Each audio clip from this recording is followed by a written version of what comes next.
Welcome everybody to today's stream. Hope you had a nice day so far. Hello. Let me set up everything.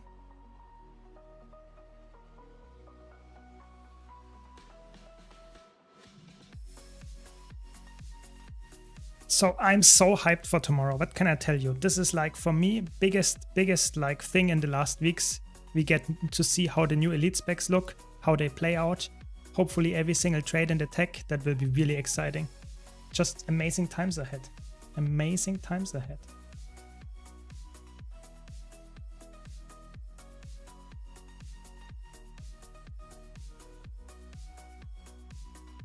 There we go. We are here. Welcome everybody. Hope you had a nice day so far. Hello.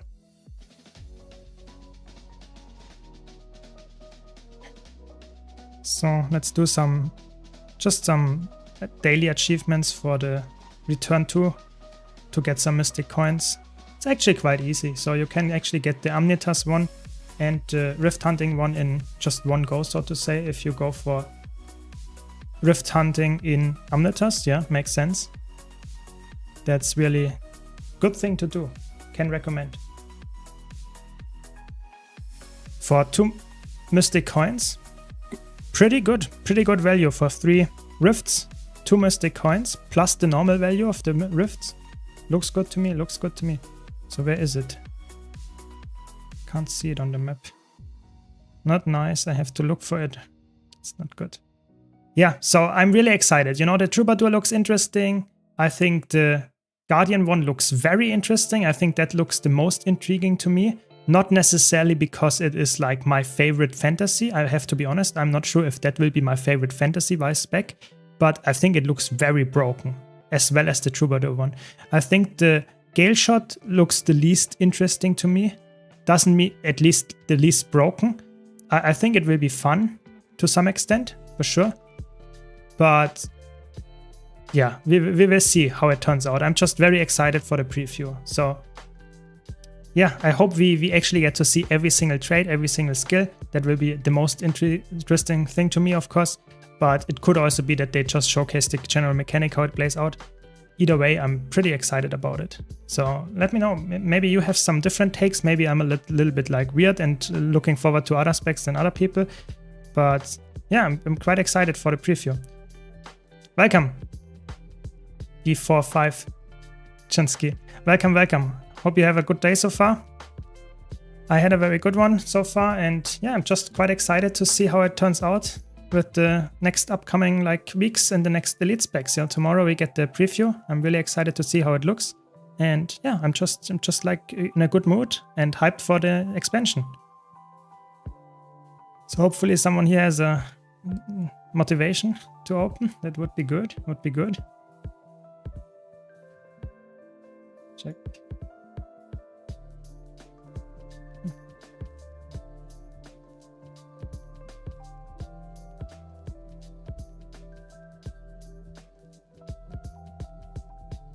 Welcome, Flamir. I hope everyone is having a great day. Yeah, I'm hoping so too. You know, it's always nice to have a nice evening and just relaxing content and talking about the game. I'm just really excited about the current developments for Guild Wars 2, and I'm just like looking forward. And if you have any questions, any comments, let me know. I'm always happy to answer and help you out. Or maybe you have some feedback. I'm always happy to hear that as well. But yeah, in general, yeah, Guild Wars 2 is right now, and I would say in a big upswing.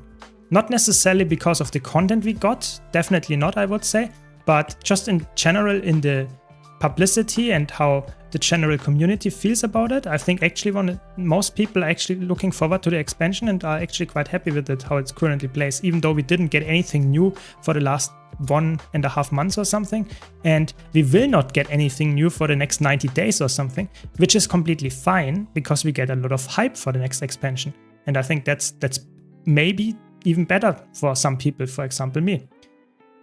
Looking forward to getting his hands on the trade lines. Exactly. You know, that will be like, I will be like build crafting, but just seeing all the trades and stuff, I will be like completely insane and thinking about how can I do that? How can I do that? How can I, like, this will be just the most exciting stream for me tomorrow.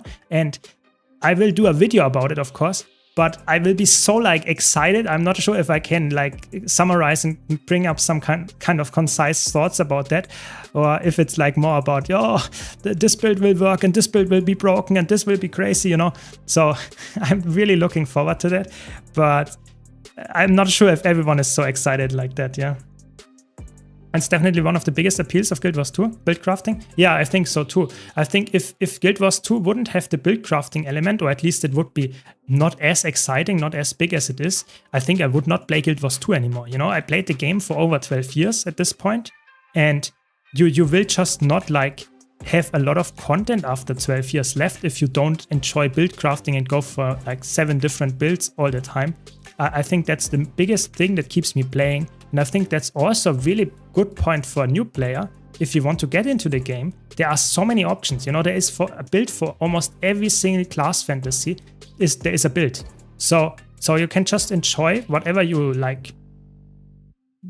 Yeah. So for example, if you're Necromancer enjoyer, you can go for a scythe, but you can also go for some kind of tanky Harbinger or even some tanky Scourge Skull. There is so much build crafting within one spec. It's actually crazy. It's really like insane how much you can actually do in the game by just trying out different builds and having fun in like multiple different ways, even on the same spec. That's really exciting to me, and I really hope that the new specs, that's my biggest hope, are unique enough so that they are interesting, but they are also not either fully broken or either completely garbage. I really hope that there is a middle ground where you can say, okay, the uniqueness of the spec is given. So it is not a Chronomancer 2.0 or something, the Troubadour. No, it is something unique that has its strength and its weaknesses. And ideally, it's something different in its strength and the weaknesses than the other elite specs that we have for a specific class. I really hope that will be the case. I'm not sure how well that is doable for some specs. For example, I think Chronomancer is just really, really good right now in PvE. I'm not sure if the Troubadour can be more broken than the Chronomancer. Currently, it looks like we get distortion share, so invulnerability share towards our allies. That is something that Chronomancer doesn't have anymore. So yeah, that could be more broken. We will see if that's like really coming true, or if there's something that is like just there for the beta and then they see that's not gonna work, that's absolutely busted, and they will remove it. But either way, I'm like really excited about it. They teased a new map, but weren't we told there wouldn't be one at launch of the new expansion? No. So the schedule works like that we get apparently 2 new maps at launch. So the launch is the big expansion launch, we get 2 new maps. But the first update after the expansion, there you are correct, there will be no new map. And after that, so we get like in October, end of October, we get 2 new maps. Then we have 6 months until we have the next map coming out. So this will be the big waiting time until like May or something, until we get the next new map after that. So there will be a big downtime for people that don't enjoy like the original maps or something. You will probably not have fun in this time, but there will be like, yeah, I mean, it's still an interesting time because we get the, how is it called? Core feature update that will come 3 months after launch, but there will be 2 maps with the new expansion coming. So it is not something that I would say for most players is worse than any other expansion that we got with the 1 yearly cycle. I think it's very likely that we will get, yeah, good enough maps, and they will probably be quite nice, I would say, but they will definitely be not like as big the expansion launch as, for example, Heart of Thorns or Path of Fire. Look at Path of Fire maps. We got 4 big maps here in the core game, 4 big maps here, and in Heart of Thorns we also got 4 big maps with Verdant Brink, Auric Basin, Tangled Depths, and Dragon Stand. This is the 4 base maps we got. In the new expansion we'll only have 2. They are probably as big as, for example, Lowland Shore and Chantier Sintry. I will expect something like that. And then after that we get 6 months of waiting time. So we really have to enjoy those 2 maps, and probably the first instance that we will get or something like repeatable content. That will be the thing that we have to enjoy. And of course the elite specs. I think that's the thing that people always forget. I think the new thing is that yes, we get 2 new maps. That might not be enough for everyone, but we get elite specs. So every single piece of content that we got before the expansion, will be interesting to play again because we get elite specs, which will be the new thing that you will play just because it's new and it gives you probably some broken new builds. And you will go back to old content that you did like 100 times already or even more, and you will still enjoy it because you have new elite specs to play with. That's the cool part, in my opinion at least. Have you seen the theory that each class is based off the Theory Alliance groups? Yes, I think that is quite likely. I think currently it's confirmed that we get the Char one is the Luminary, the Gale Shot is the Tengu one, and the Troubadour will be the Sylvari one. So we will like have some other elite specs will be based on other class, like other Turian Alliance members. So we can speculate what kind of Turian's Alliance member is actually specifically to one class. We don't know necessarily some of them. We could speculate, and I can bring that up here as well, but I don't know all of them.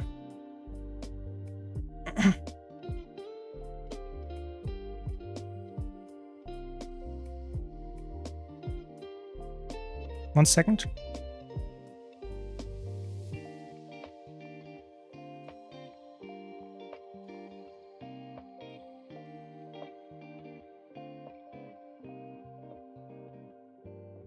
Yeah, so that I will get there. Let's quickly go on the different questions here. Welcome, Six Shots. Welcome. And well, yes and no. Would prefer the golden middle. I know. Yeah, exactly. I think, to be honest, the how they balance it with the content updates, that we get a lot of content at the beginning and then we get 6 months almost nothing. That is obviously debatable if that's good, but I think if the core feature update is good enough, then it's good for me. If the elite specs are crazy and really fun, then it's good enough for me as well, for a lot of other people probably as well.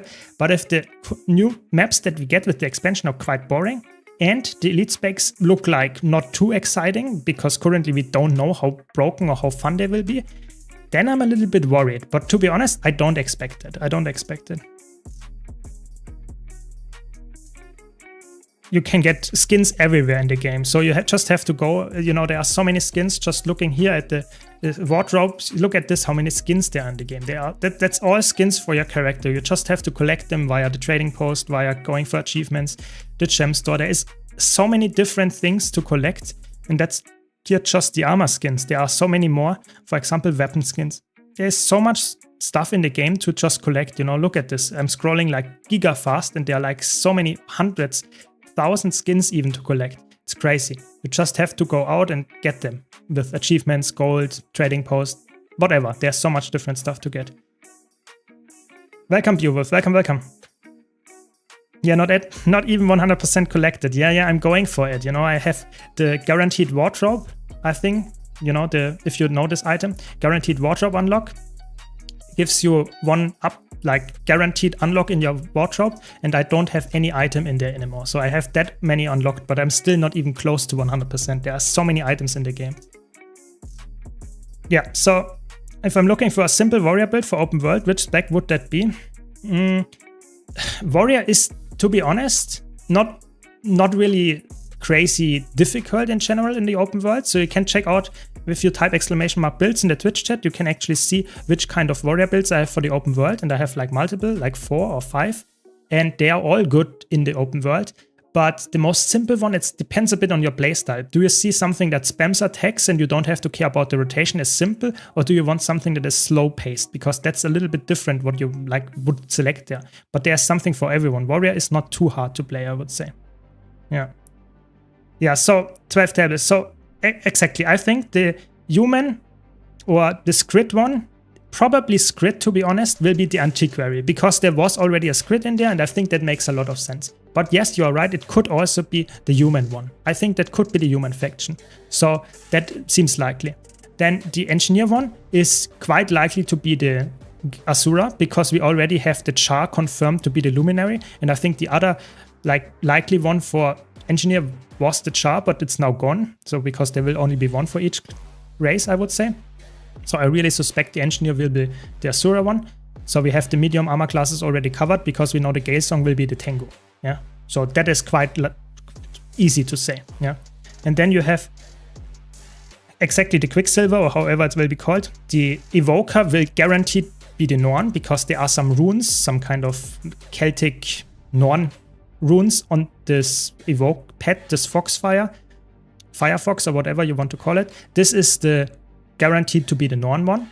Then the Ritualist will be guaranteed the Kantan one, because, you know, there are a lot of Spirits and Kantan Ritualist around in EOD maps, so this is very likely to be that one. And then from Mesmer, we already know it's the Sylvari, so the light ones are also covered in that regard. And then we have the Heavy, which is the, I would say, the hardest one. Of course, we know the Char are going to get the Luminary, that much is for sure, this is very easy.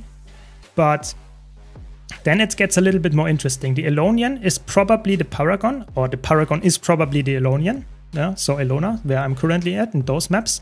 I think that makes sense. The Sun Spears with their Paragons, that makes sense. And then the last one is really hard. The last one is Revenant, and Revenant could be everything that is not yet taken. So it could be the humans, that is like the Copion take. Revenant could get the Dervish, because that's a human god channeling, possibly Revenant, yes, could happen. But it also could be, like you mentioned here, Astral Ward, Krypton, Coden, Quaggan, Highlight. There are so many left that are quite interesting.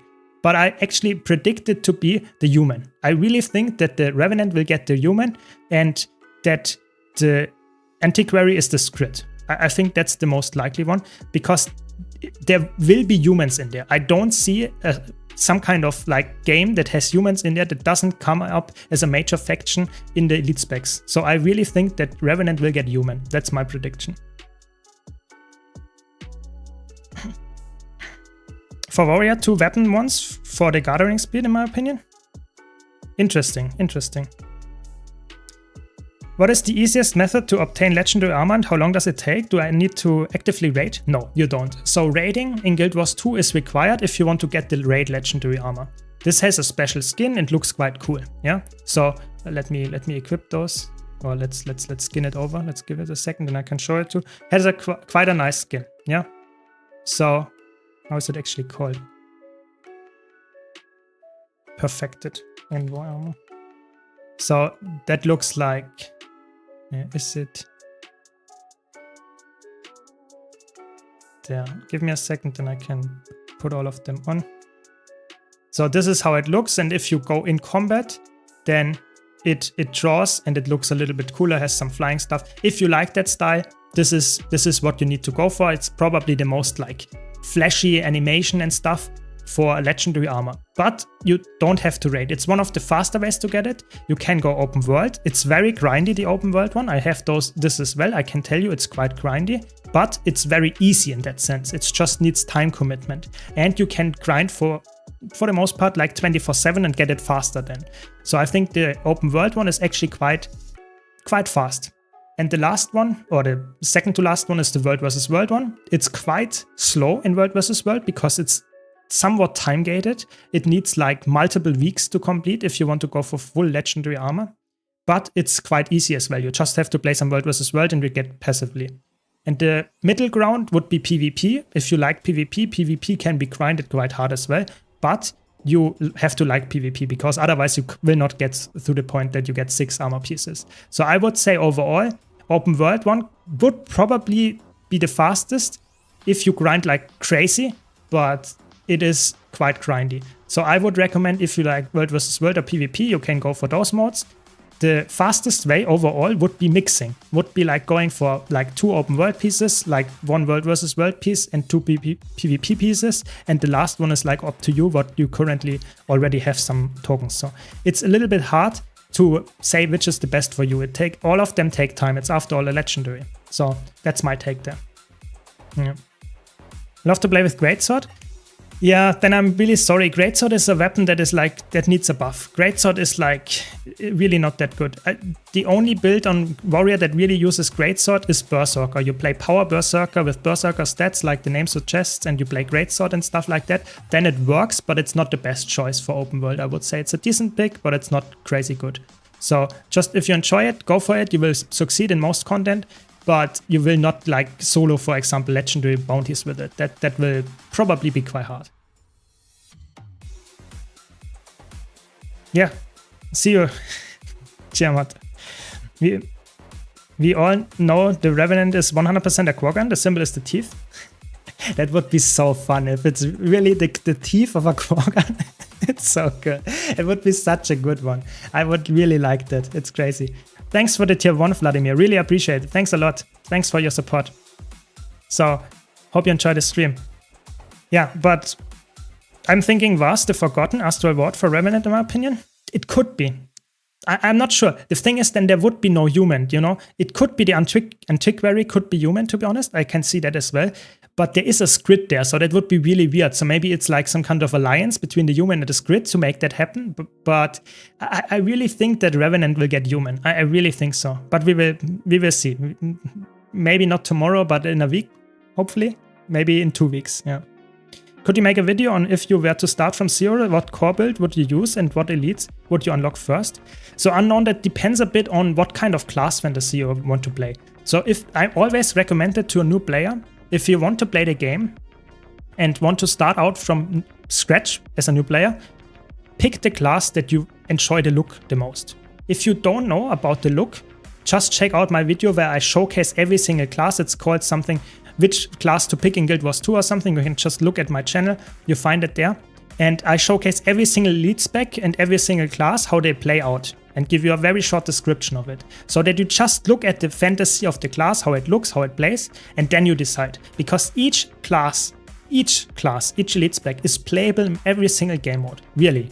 And that means you should only pick the stuff that you actually enjoy, because you can find a perfectly capable endgame build after you've decided for one class. So that's my biggest tip. And if you nail it down and say, I can't decide between Warrior or Revenant, then I can give you more detailed answers, but I can't tell you which is the most fun spec to you. Choose that one. That's the important part. I just saw your Power Virtuoso solo build. It looks really fun. Can it go up against anything in the open world solo? Yes, I would say it is like an A-tier solo build. It might struggle against solo raid bosses, for example, but in the open world, it can solo anything. It's really, really good. Yeah. Welcome, Filthy. Welcome, welcome. Open world one can complete all 3 sets in 90 days with only provisioners tokens left to get. Yeah, I think the open world one is like really fast, and it's just grindy. That's the thing. The open world legendary armor is just grindy. And even the provisioners tokens nowadays are not a big deal because there are so many ways to get them if you spend money, if you spend gold on it. If you really want to go really cheap with the provisioner tokens, it might take longer, but you can go really grindy and really try hard and do it in like not even 3 months. Yeah. Spear Tempest, I didn't try it. I will play some Power Catalyst with Spear today in some open world. It's really fun. I like the build, but I have not tried Tempest yet, to be honest. I have not tried Tempest yet. Yeah. So I already have enough Envoy armor done, but I'm not sure if I can get Envoy 2 collection if I stop raiding. What's the name of the open world legendary armor? So the open world one is called Obsidian legendary armor. And it's actually, there are also again two like, how is it called?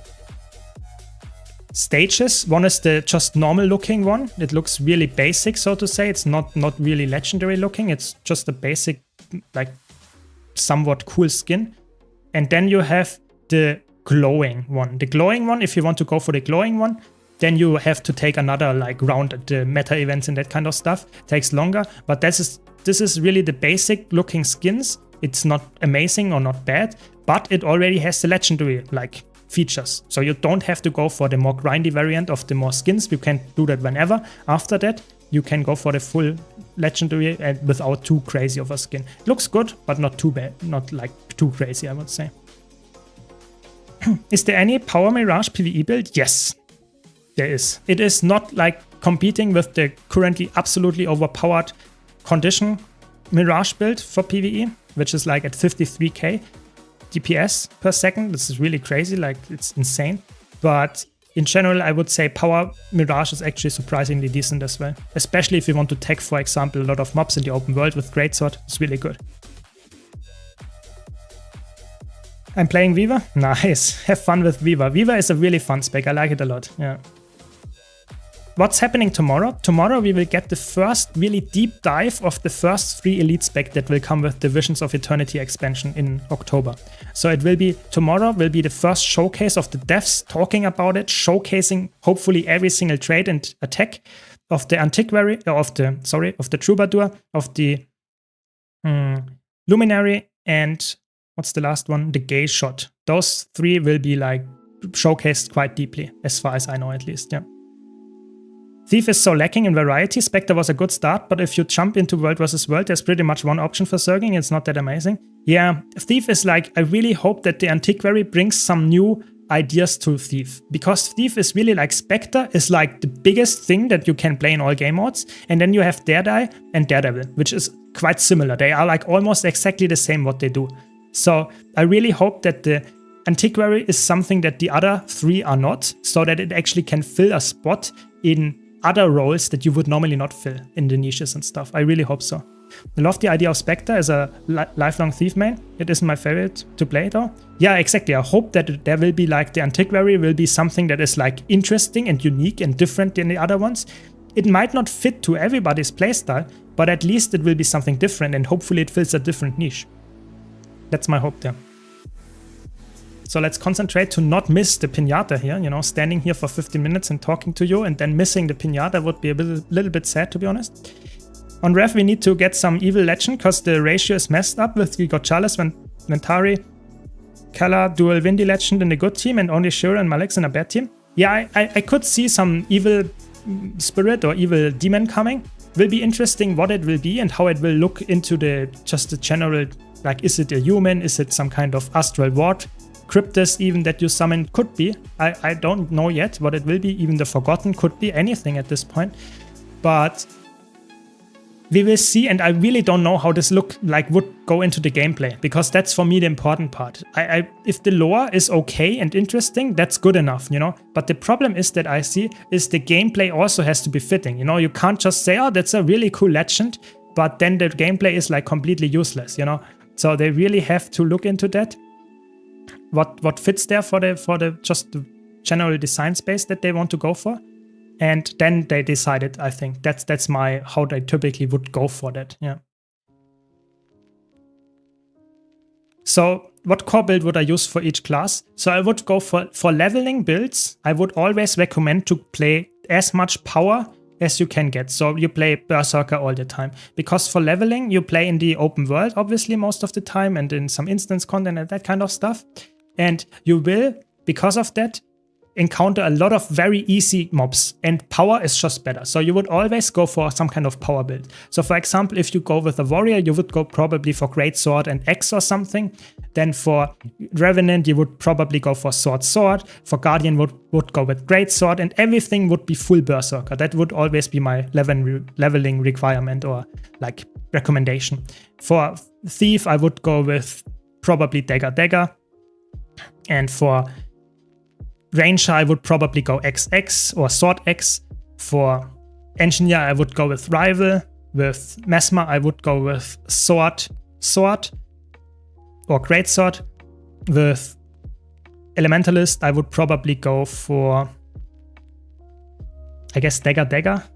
For Necromancer, I would go with X and Focus or something like that. So this is my take. So if that was too fast, just go back in the VOD. But this is like what I would go for. But just play what you like, you know. Leveling is in Guild Wars 2 is really like you play what you enjoy, you know, and try out different things to see if you enjoy it, and then you decide. You know, leveling is a very fun experience. You do the journey only once, so try to have fun. That's the important part. My biggest recommendation there for you.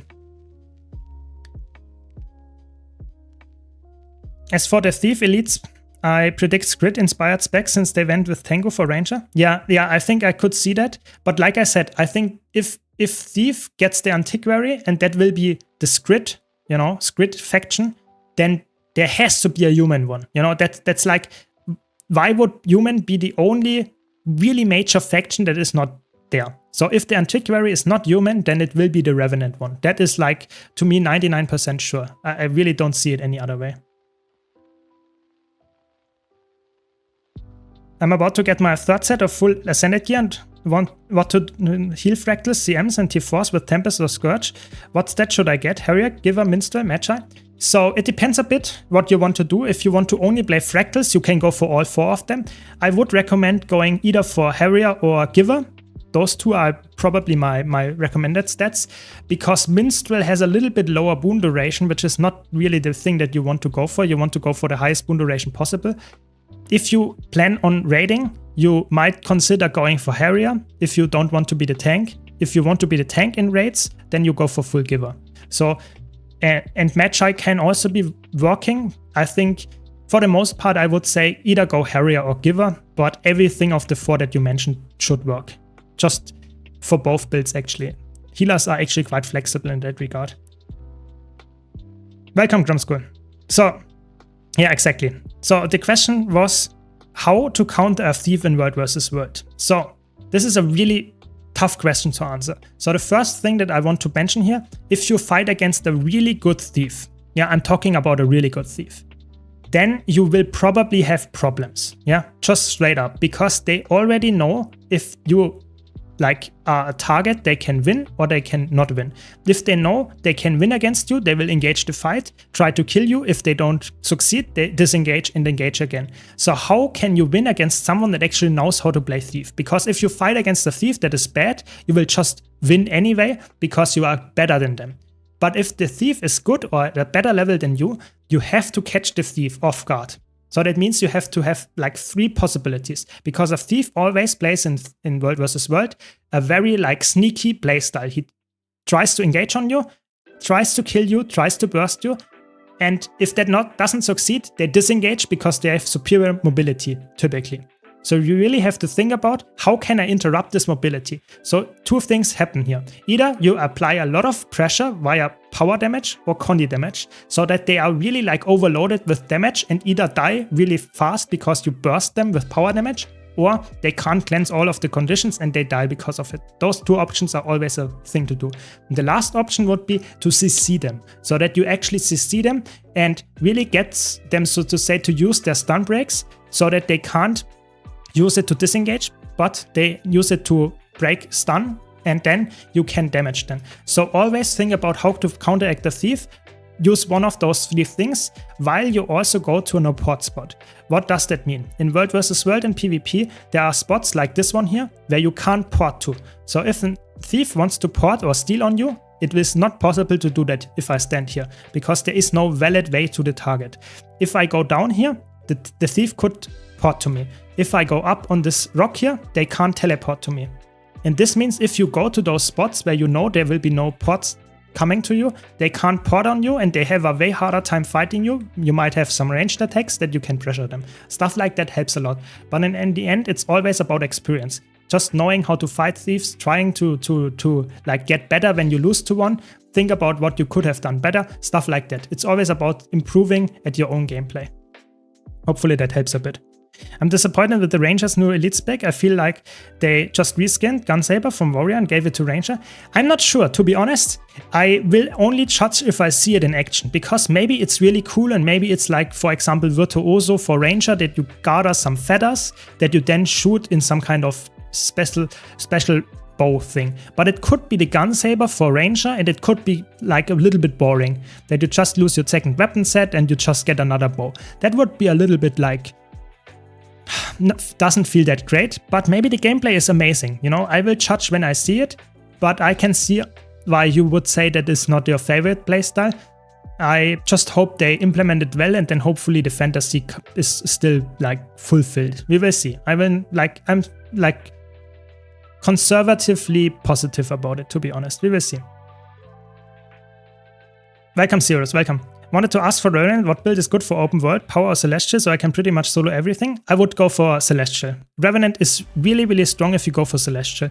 Solo builds in general do really well on celestial, each class, but if you go for Revenant specifically, power builds are way weaker on Revenant than celestial builds, so definitely go for celestial. You can play celestial Renegade, celestial Vindicator, celestial Herald, all of them are really, really good for soloing anything. Yeah, really strong.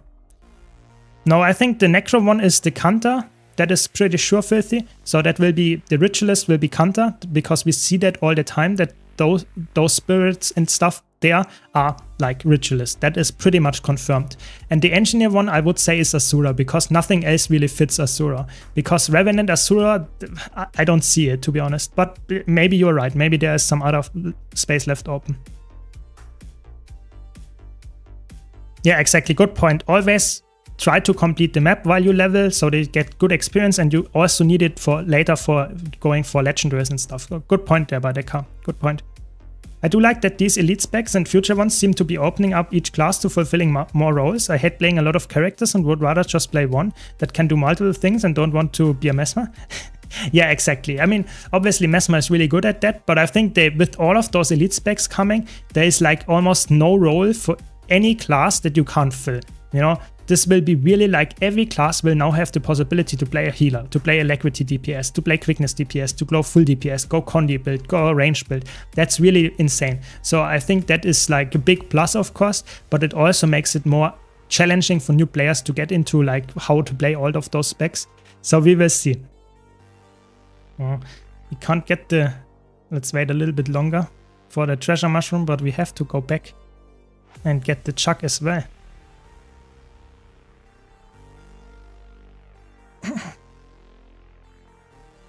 Can confirm what Simmer's saying about thief counter? Yeah, exactly. Thieves is always like... Yeah, there we go, it spawned. So fighting a thief is always who surprises the other one more. Yeah, that sounds a little bit weird, but if you play something that is very bursty and the thieves engage on you, you are likely to lose because you just get too much damage against you. But if you can surprise the thief with a lot of counter damage and pressure them, and you just have a big like burst and the thief gets in panic and thinks, oh my god, I have to play defensive, then they can't play offensive, you know? You can't play offensive and defensive at the same time in for most builds. So if you can make that happen for a thief, that actually can help a lot. But of course, if you are like yourself are in a defensive mode and you think, oh my god, I have to survive, that is not helping oftentimes. So oftentimes, even if you have like only 10% HP, sometimes it's better to say, I just go aggressive and I try to kill it. You know, if you find the right balance between that, you are golden. You will win most Thief 101s. But of course, that's not easy. You will have to learn and have to like just get better at it, yeah. Yeah, tomorrow will be the balance preview of the devs for the Luminary, for the Gale Shot, and for the Troubadour elite spec that will come with the next expansion. So we will see hopefully every single attack, every single trait that those specs have, and we will take a look at them and hopefully get some really good overview of how they will perform and how they will like how much interesting builds I can craft out of them, which is the main topic that I am interested in, of course. So I'm really looking forward to it. So, Chuck spawning soon. Nice, nice, nice. I like the Bladezone rival for World vs. World roaming. Yeah, rival on Bladezone is surprisingly good for roaming. It's really, this is like the only warrior spec. I would say rival makes a lot of sense actually. It's really, really good on rival. On Bladezone. It is not, I wouldn't say it's the best like general roamer, but if you like a warrior roamer, this is probably one of the not the safest, but probably one of the best ones to play. I would say at least.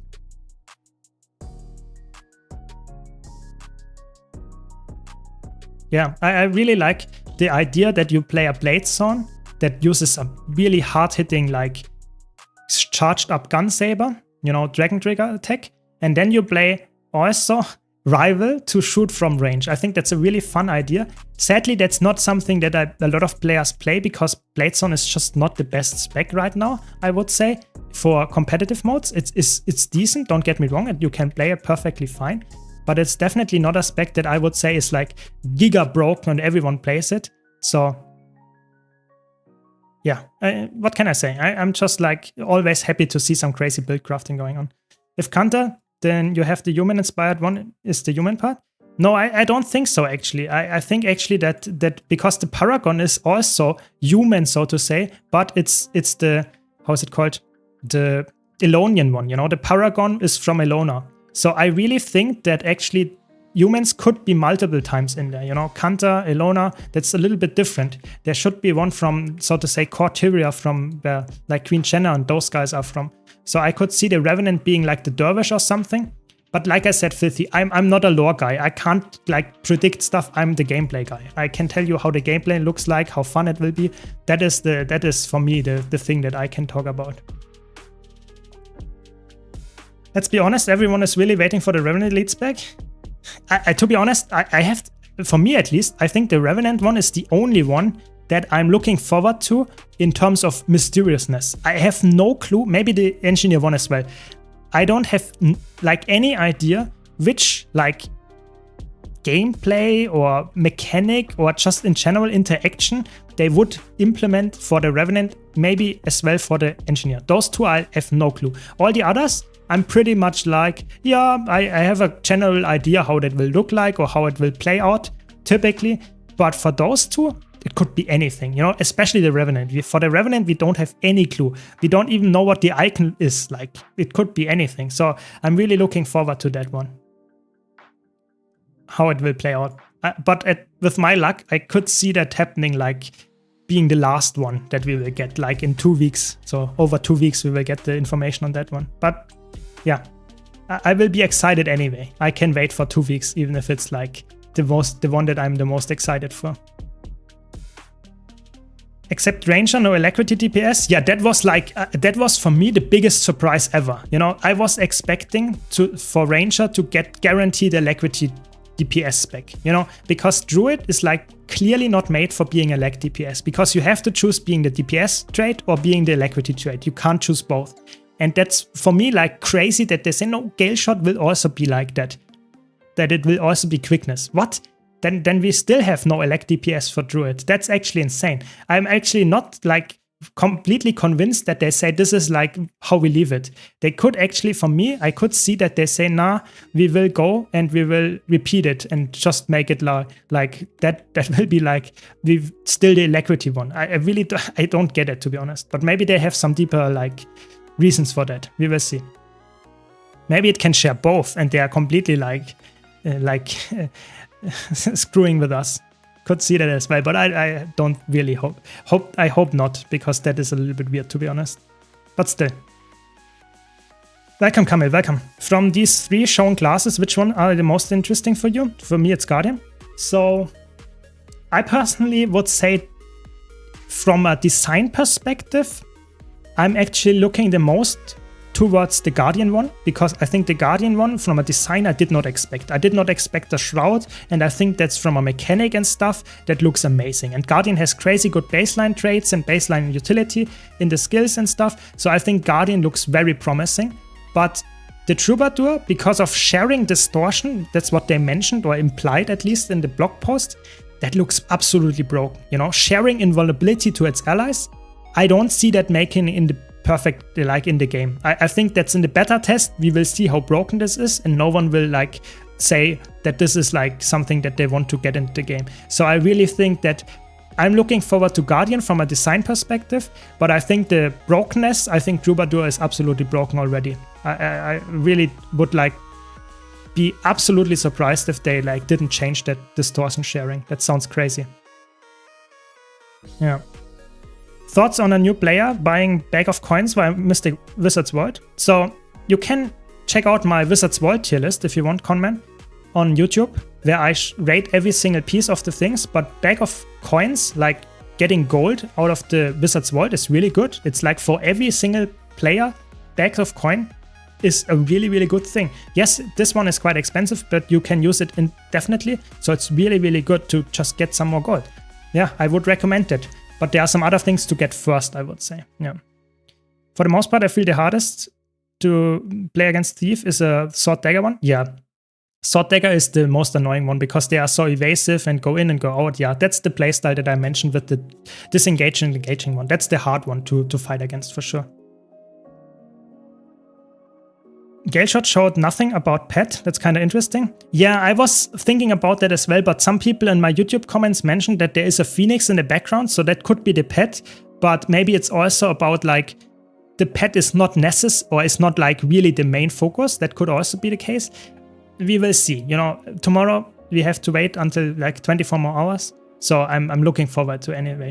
And I think if the pet is not the main focus, that's good, because Untamed already has the pet as the main focus, so I think it makes sense. Yeah. I think the engineer will focus around alchemy.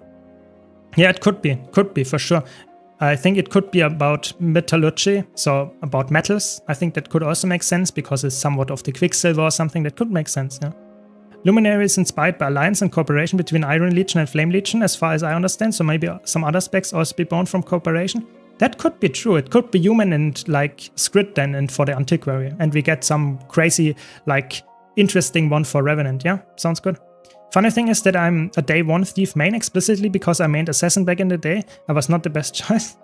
Yeah, I mean, Thief is like, for me, I like to play Thief. But Thief is so niche in a lot of cases, even with the Spectre being so broken. I don't see myself playing Spectre in a lot of game modes. I just have other options for Thief, or for instead of Thief rather. And I like to play Thief. It's not my favorite spec, but I often choose another one because it has a little bit more flexibility. That's the sad part. Thief is a little bit niche in all game modes, and that's even with Spectre. So yeah, I hope that the Antiquary changes that for sure. Who's shooting out those fire flames of the pistol in the trailer? I think it's an Elementalist with pistol. Yeah, pretty sure. I predicted Merchant NG, but Thief got that, so I'm lost again. Yeah, I mean, I think no one expected the cards to be the Antiquary. A lot of people expected some kind of gambler for Thief or something like that, but being the Antiquary, some kind of treasure hunter in Indiana Jones style, no one expected that, to be honest, I would say. Luminary looks interesting as someone who was unable to memorize multiple weapons worth of hotbars for Firebrand. Yeah, I mean, the Luminary looks like some kind of like Firebrand in terms of utility, but with a Shroud of the Reaper or something. That is how I predict it to be. And that seems, if you think about it, quite broken, you know? Having the utility of a Firebrand while also getting a Shroud, that seems quite good. So I'm actually like pretty much like sure that the Guardian one is being like used in every game mode to the highest level. I really think so, yeah. In your Spectre build for all modes, the World vs. World build in video have runes and sigils different from the Link. Both versions are good? Yes. I often showcase different builds, so yes, that both work there, yes.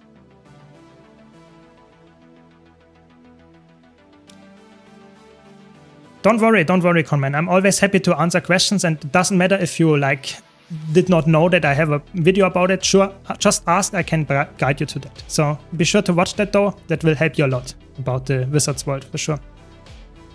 If you play daily and weekly, you'll pretty much get all the items in your vault every season, then you can just buy gold. Exactly. The Wizard's Vault is a really interesting system in Guild Wars 2, where yes, you get, so to say, special rewards that you can get, but especially in this season, but in all seasons actually, you can buy every single item in the Wizard's Vault that is not unlimited in there, and you still will be having enough coins, so to say, Astral Acclaim, to get all of them. That's the crazy part. So if you do the dailies and weeklies just regularly, you don't have to do every single one of them, you will actually get the important good stuff anyway.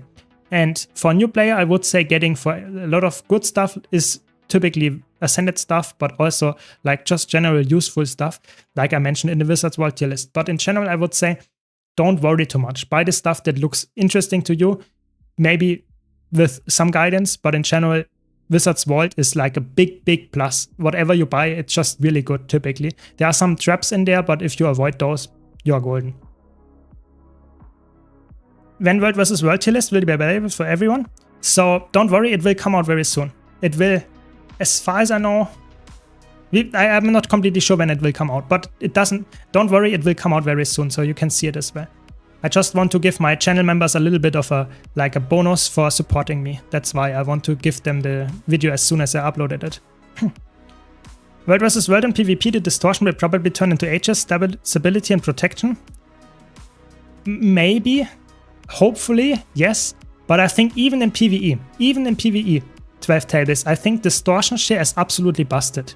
We had that, you know, Chronomancer when it came out, it had the ability to do that. And, or not only Chronomancer, Mesmer in general had that with the baseline things. That was broken as fuck. I'm just being blunt here. That was like absolutely crazy because you could negate, for example, on Veil Guardian, there is this attack which just everyone in the party gets 80% of the health taken away. If you use the distortion sharing in the right moment, you could just negate this attack completely. I think that was really cool as a design, but if you think about you want to create a new design boss encounter or something, and you have to take balancing of this skill into account for the boss encounter, it's insane. It's insane. So I think that should never make it in the game. This like invulnerability sharing is absolutely busted. That is not healthy for the game. I think that makes it really hard, even if it's just in PvE. I think it's really fun, don't get me wrong, I would love to do that, but I think it's not healthy for the encounter design. That's just my take there. But it looks like way more fireballs. Will the Evoker augment current skills in some way? It could be. I have no clue. I think the trailer looks really interesting. It could also be some kind of NPC. It could be some kind of special attack from the Evoker. Yes, it could be also some kind of mob, like the enemy that you fight or something. We don't know. It could be anything. Like the Inquest could have some influence. We will see. I'm just very excited to get some cool new attacks and cool looking skins attacks, yeah. I do generally like Shrouds, so we will see how Luminary plays out. Yeah, I think the Shroud, typically, a lot of player like stuff like that. You know, Spectre is a good one, Reaper, of course, there's Necromancer is a really good one. But even like, I would say, maybe Holosmith could be counted as some kind of Shroud, because you get somewhat of a resource to manage just your Holo Forge. But I think, for the most part, Reaper comes to mind and Spectre. So I'm looking really forward to the Luminary because of that. Yeah, it could be. The problem is we don't know how the Forge for the Luminary will work filthy. So it could be some kind of damage mitigation as well. Then it would be like Reaper. But if it's just some kind of attacks that you use and when you come out, you get a cooldown based on how many attacks you used, that could be like Holo Forge. So yeah, it could be something in between. You know, maybe it's something completely new and we don't know how it works. Really interesting. So I can't wait for tomorrow, like I said. On second watch, the Char has a torch in the offhand. I guess maybe Ritualist then?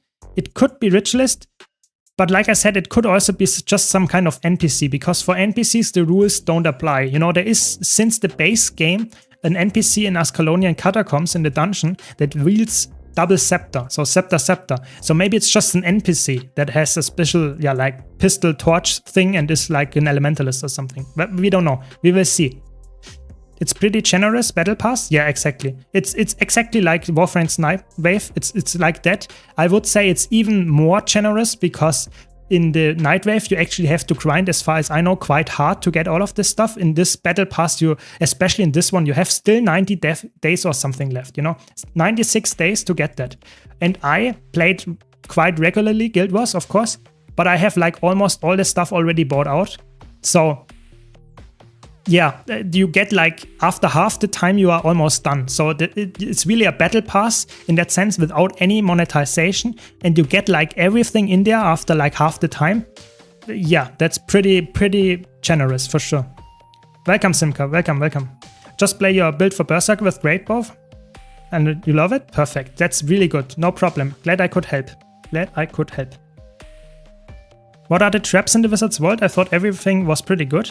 No, I think there are some really big traps. So in the Wizard's Vault, like I said, I have a tier list where I'd go into deep details here about this, but the traps especially are obsidian shards in my opinion.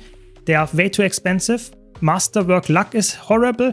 Large crafting bag is horrible. Those three are like, never buy them. There is no reason to buy them. Really, please don't, anyone in chat that says differently is wrong.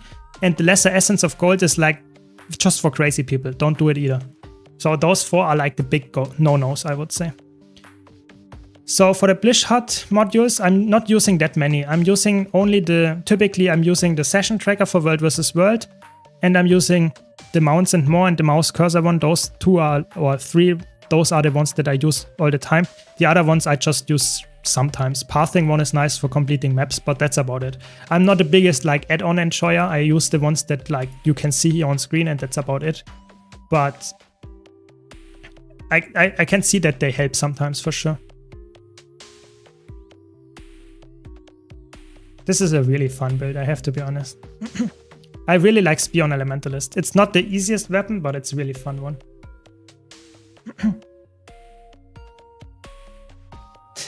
Yeah, I think 12 Tabis, I think if you remember that with the distortion share, I think you are not only one of the players that actually played the game since very long time, but you will also probably agree with me that distortion share is really fun to play, yes, but it's also absolutely busted. So I really hope that they thought about this and say, okay, this is something that balanced the game, that makes sense.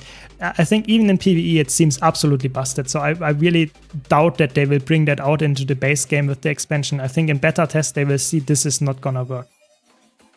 But maybe I'm wrong. Maybe they have some crazy ideas how to make this way more punishing. Maybe the cooldown is insane and you have to like think about it like for like 5 minutes if you really want to use that one. But yeah, we will see if they actually come up with something crazy. I'm really looking forward to it. Sadly, it's like on Mesmer again. I think it would be way better if it's on another class. I really think that Mesmer is already like like the new chosen child for ArenaNet. So I really hope that there will be cool things on the other classes as well. But yeah, we have to see. Like I say, tomorrow is the big day. The explicitly say that you will be able to enter Luminary Shroud whenever it's off cooldown. It will not have any resources to gather. Yeah, I agree with you, but it could still have some kind of damage reduction while you're in the Shroud, you know, because that is not specifically not mentioned. That's the thing that I mean here. But you're right, it could be like the Holo Forge as well, for sure. I think it looks like a mix between Reaper and Holo Shroud, but it could be also like a full Holo Shroud for Guardian. Seems like pretty broken, to be honest, but I mean, I guess Guardian deserves it, you know, it was never broken before, Kappa. Yeah. Tomorrow will be the balance preview of the first 3 elite specs that we will get, so I'm really excited to see how they play out. But it will be the Luminary, at least as far as I know, it will be the Luminary, the Troubadour, and the Gale Shot. So I'm really looking forward to see how those skills play out. That's the thing that comes out tomorrow with the balance live stream of the devs. And I will of course also cover that in a video on YouTube. So if you can't watch it live, don't worry, I will summarize it and give you my take on it. Welcome, Heinrich. Welcome. Is your solo Untamed build video still viable? Yes, very much. It's actually one of the best ones. Solo Untamed is one of the best builds and the build is completely viable still. So don't worry too much. You can perfectly play it. It's really good.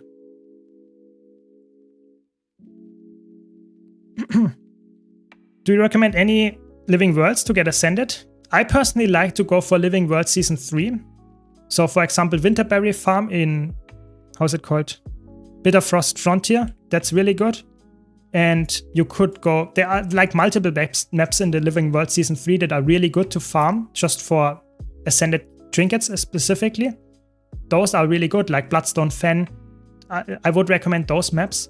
But obviously, you should go for the one that you like the style of. So Bloodstone Fen is really good, Bitterfrost Frontier is really good, and I think even Siren's Landing is decent. The other 3 are okay as well, but I think the Bitterfrost Frontier with the Winterberry Farm is insane. This is like the best one in my opinion. But Living World Season 4 is also decent. I think they have better gold farms there. I'm not sure if the back piece and trinket farm in general is better there, but I think the gold farming is better in Living World Season 4. So I would recommend in the end to get all of them. It's more content for just in-game gold because you can purchase it from the gem store with gold. So I would say every player that enjoys getting more content should get them at some point. But the Ascended farming in Living World Season 3 is probably the best, yeah. Welcome, Prototoxin. Welcome. Is the Legendary starter set worth it, even though I will not buy a Legendary from that specific pack crafted? It depends. So the Legendary starter pack doesn't provide you with any value if you never will craft the Legendary. You know, I can show you, I have some pieces of that on my bank, and I'm not sure if I will ever craft those Legendaries. So for example, I have a Sunrise, I have Dawn here lying around, I have like a Rage lying around, and I have also somewhere the Hammer one lying around. And if I never use them, I did not get any value from the Legendary starter pack.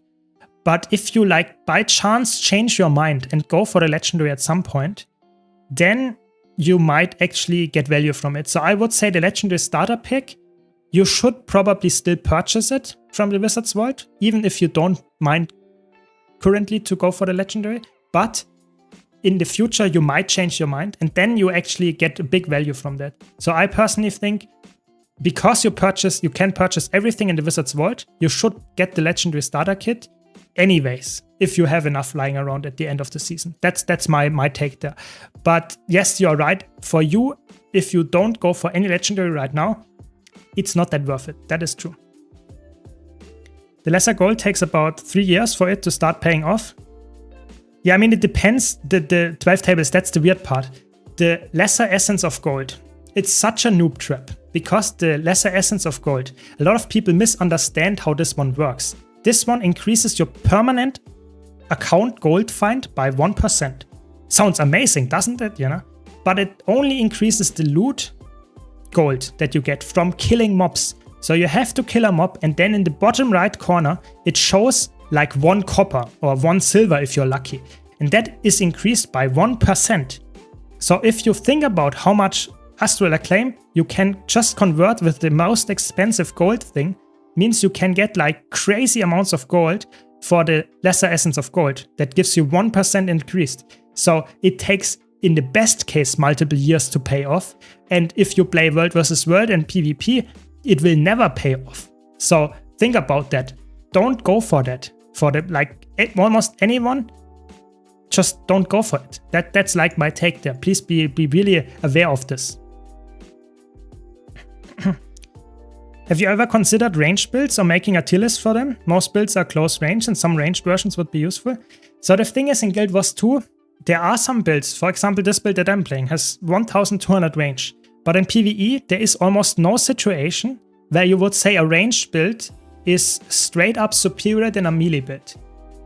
Yes, there are some encounters where there are specific mechanics where a ranged build is good, but you would never say, okay, I can only play ranged because that's the only thing that works. The problem is in Guild Wars 2, every single boon and every single healing skill are typically AoE. That means that you want to stack on top of each other, of the allies, so you will anyway be in some kind of melee range. So typically, range builds, to rate them in some kind of different scenario than melee builds, doesn't make too much sense, because you will still play a range build in melee if you play somewhat organized.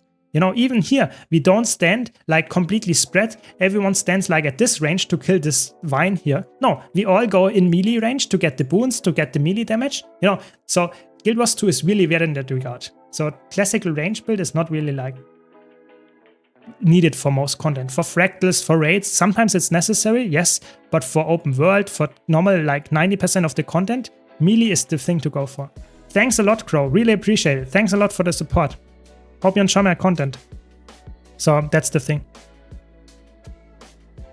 So, Andre, you can just scroll down in my YouTube stream description. There is a link to all my builds, and I have built for Mechanist as a solo build, and it's extremely strong. You can check it out. I have a guide about that. Just go and scroll down to my build cheat sheet. There's every single build that I mentioned on my YouTube channel in a specific, how's it called? Organized way in a spreadsheet. Yeah. Yeah. I think the Guardian and the Mesmer one, Guardian and Mesmer are by far the best classes right now over all game modes. Yeah. I think both of them are probably the chosen one. Yeah. All range builds are still melee because you have to stack. Exactly. That's like the thing. Guild Wars 2 has no real range builds, because if you would stand at 1200 range the whole fight, you are useless because you don't get boons. You will probably not get enough healing. And that is just true for like every single scenario, with a few raid finds being an exception, like Kadim 2 or like Demos, where you like have to kite. One person has to do that. But this is so specific that like you can't make a tier list for that, because that's just a specific role that you have to fill. It's really weird, Guild Wars. So for new player, it doesn't make sense to like make some kind of tier list, because you will just be completely confused. You know, Guild Wars 2 is like really weird in that regard. Worth remembering that even if you don't like the appearance of a legendary, it's free to transmute its appearance to something else. Exactly. The legendaries that you get, you can easily, I have full legendary gear, and I can easily go for any like skin that I want to get, and don't need any transmutation charges for it. So that's really nice as well. Just quality of life that you get with that. It's really, really good. The thing that keeps me leaving the game all the time is that I can't understand the value of the loot I'm getting. I mean, I saw a lot of videos with the best farms or whatever, but then I don't understand how to make gold from that loot I'm getting, or how to make it valuable. So the best thing to get is always sell everything on the TP. You know, if you sell every single piece on the TP, you will get some gold out of that, and that will be the thing that gives you like consistent income. And if you want, for example, some detailed guide how to make gold out of your currency, I have a currency guide, how to make gold out of the spirit shards, for example, big gold income, how to make gold out of karma, how to make gold out of volatile magic. Where is it? Somewhere here. Maybe I scrolled over it. There is some volatile magic here. This is also something that you can convert into gold. Stuff like that just comes with time. You have to commit to the game, have fun, farm a bit, and then you look up some guides and stuff to actually how to convert that. But yes, it's not easy. There is so much stuff. It's after all like over a decade old, this game. So there's a lot of stuff to explore. I can see that, yeah. I would go for a legendary, just not the one mentioned in the pack. Yeah, then it's actually worth it for you because you get some pieces in the legendary starter kit that actually gives you value even if you're not going for it. For example, the gift of magic or gift of might or something like that. Those are in there and those are like worth it, like a specific amount of gold, like 250 to 500 gold. And those are actually in there and they are used in like most legendaries. So you can use them even for other legendaries as well. So that's really cool. So it is definitely worthwhile going for those starter kits if you ever plan on going for any legendary, for sure. For instance, I go to a meta event or even the World vs. World Rush event and I get a lot of boxes with items, but I don't know what to do with them. I just have a lot of materials. Yeah, I mean, you can sell the materials on the trading post and you will get a lot of gold from selling those. And yes, you're right. That might be like sad because you don't know what they're actually meant for. But if you at any point get better or know more about the game and want to craft a legendary and you yourself need the legendary materials or stuff that you just sold, you can still buy it back. So I would always say sell everything that is sellable on the TP, sell it, and you will get the best amount of value for your time. Again, about Spectre World vs. World build, is there a relic option for those who don't have Chantia Wilds? Sadly, the best relic for World vs. World Spectre is in Zerg is Caracosa, and I think that's locked. So you could go for, if you play support Spectre or something, you could go for Herald Relic. I think that's on the TP. But there, even Altruism Relic can work. There are multiple options. I think Demon Queen is for roaming the best and Caracosa for Zerg play, and all of those are locked, sadly. So I'm not completely sure which one I would choose there. I think probably Altruism or maybe Thorn's Relic is good as well, if you play the roaming build. Yeah. No problem, Andre. Always happy to help. I would say I can't agree 100% with you about the superiority part. Range DPS is superior in a crucial part and learned it from other MMOs. In fact, the answer is simple. You don't need to stop DPS. Yeah, that is completely true. But the problem is, and that's what people don't understand most of the time, Filthy, is that yes, a range build is good in Guild Wars 2. It's actually way better than people give it credit for. But the problem is people think, oh, I'm playing a range build, you know, this is the mob, you know, I'm talking the Octavine. And I'm a range build, you know, I can stand here and attack the Octavine. Yeah, I can do that. I can do that. But it is just like 10% of the possible DPS that I could do, maybe 20. If I would stand in here, I would get way more damage. So yes, there is a range build, but the range build is not played as a range build. That's the thing. That would be the misleading thing about the legend or the tier list about range builds. That a range build is only played at range in like 5% of the real fight, whereas a melee build is played like 100% melee. And the range build is still played 95% melee, but it has the advantage of having DPS uptime in some scenarios as well. So that's the thing that new players have to understand, that yes, you might have a range build, but it still plays like to 95% of the cases exactly as a melee build. And that's the thing that people confuse all the time. That's why I don't want to make a tier list like that, because people would completely be confused and not understand, new players specifically, how I mean this playlist. That's the important part, Filthy. I'm completely with you. That it's like very important to understand range builds are really strong in Guild Wars 2, but only because of the 5% that melee builds can't deal with. That's the thing. Yeah, good point. No problem, always happy to help. I know you spoke a lot about Guild Wars 3 and I'm not sure if you discussed this thesis before, but what if the expansion name is a statement against Guild Wars 3? That is funny. That is a really good one. You know, Visions of Eternity, that is a really good one. I like that, but to be honest, I don't want to be like, what can I say? I don't want to be a downturner to this theory, but there is already like in the base game Like, where is it in here? There is the Crucible of Eternity dungeon. Yeah, this is already there. So they would have known this idea of the Eternity already back then. And now they are going into the Inquest type continent stuff, where this is like the important part. You know, this Inquest part will be there to some extent as well. So I think they are just going for something that is similar to the Crucible of Eternity, the Visions of Eternity, with the Inquest there. But I think I really like the idea of the theory for the name there. But I think it's also a little bit misleading, because I really doubt that they are currently developing the game like 100% of their employees on it. I don't think that Guild Wars 2 will ever die in the next 5 to 10 years, to be honest. I really don't think so. But I don't think that they are currently working with all of their employees on Guild Wars 2. I don't see that, to be honest. Which is not a problem, because we still get elite specs and stuff, so I'm still looking forward to that. Just saying that I actually don't expect the Visions of Eternity to be a statement that Guild Wars 2 will ever like continue to be played as the game that is currently, or that it was with Heart of Thorns release or something. That's just my take. You can unlock all of the relics playing World vs. World, as far as I know. Yes, that's correct. What new spec are you gonna try first? So probably the one that I think looks the most interesting gameplay-wise, but right now I don't want to tell you, or don't know it yet, because I'm only someone that judges when I see every single piece. You know, currently I only saw 3 in a trailer. I don't know how the mechanics play out. So I will choose in like 2.5 weeks, when I know every single spec and I know how they are looking like and stuff. Then I will choose what kind of one I will try. But I also have the beta test to decide how fun they are. So there's a lot of time still left to decide. So I will not like decide right now.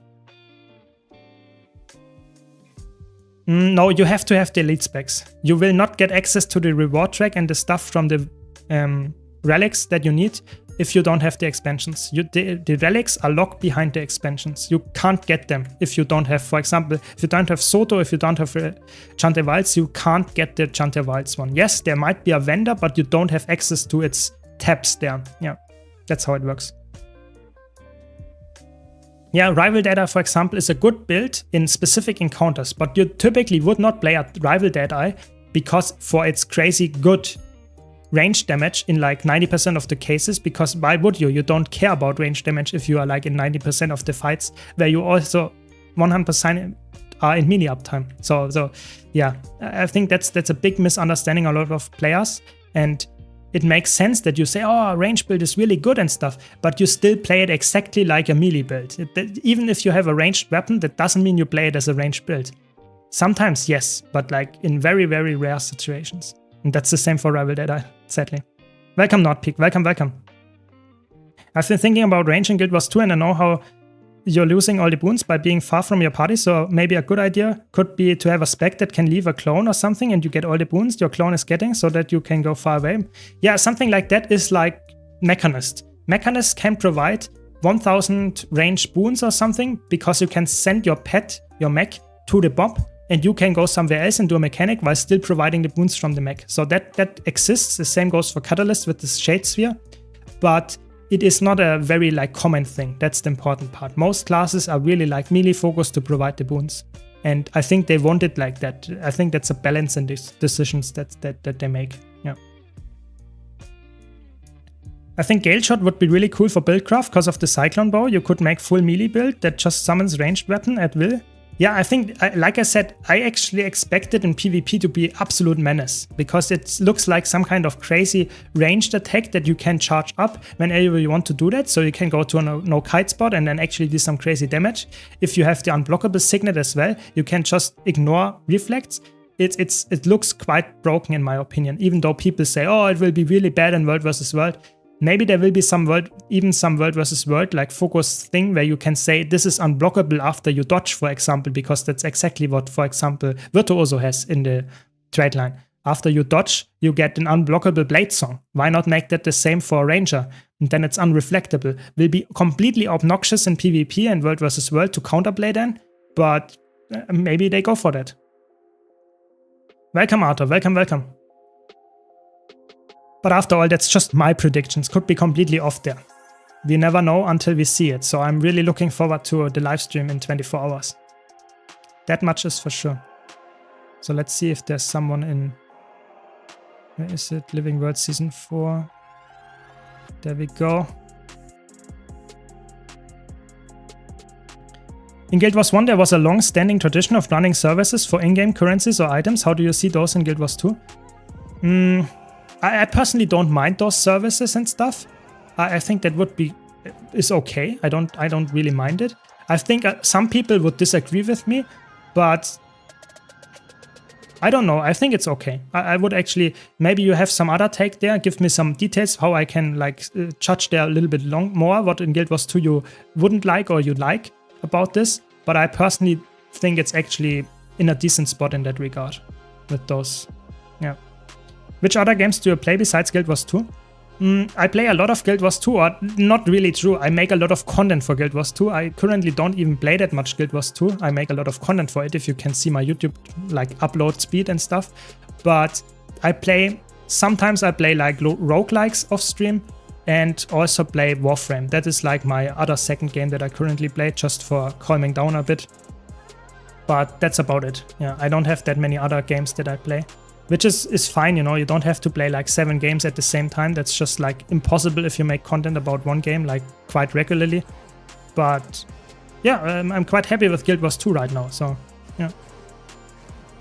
I love rival data because I love snipers, but I almost never play it. Might as well go staff data. Yeah, exactly. I think that it's like the weird part. Rival is so cool, the design for Deadeye and the sniper idea, but there is no real reason in Guild Wars 2 other than like on the Kadims and raids and other like very specific niche cases where you would say, okay, this is now a ranged, really good ranged boss where you really want to be ranged at some point.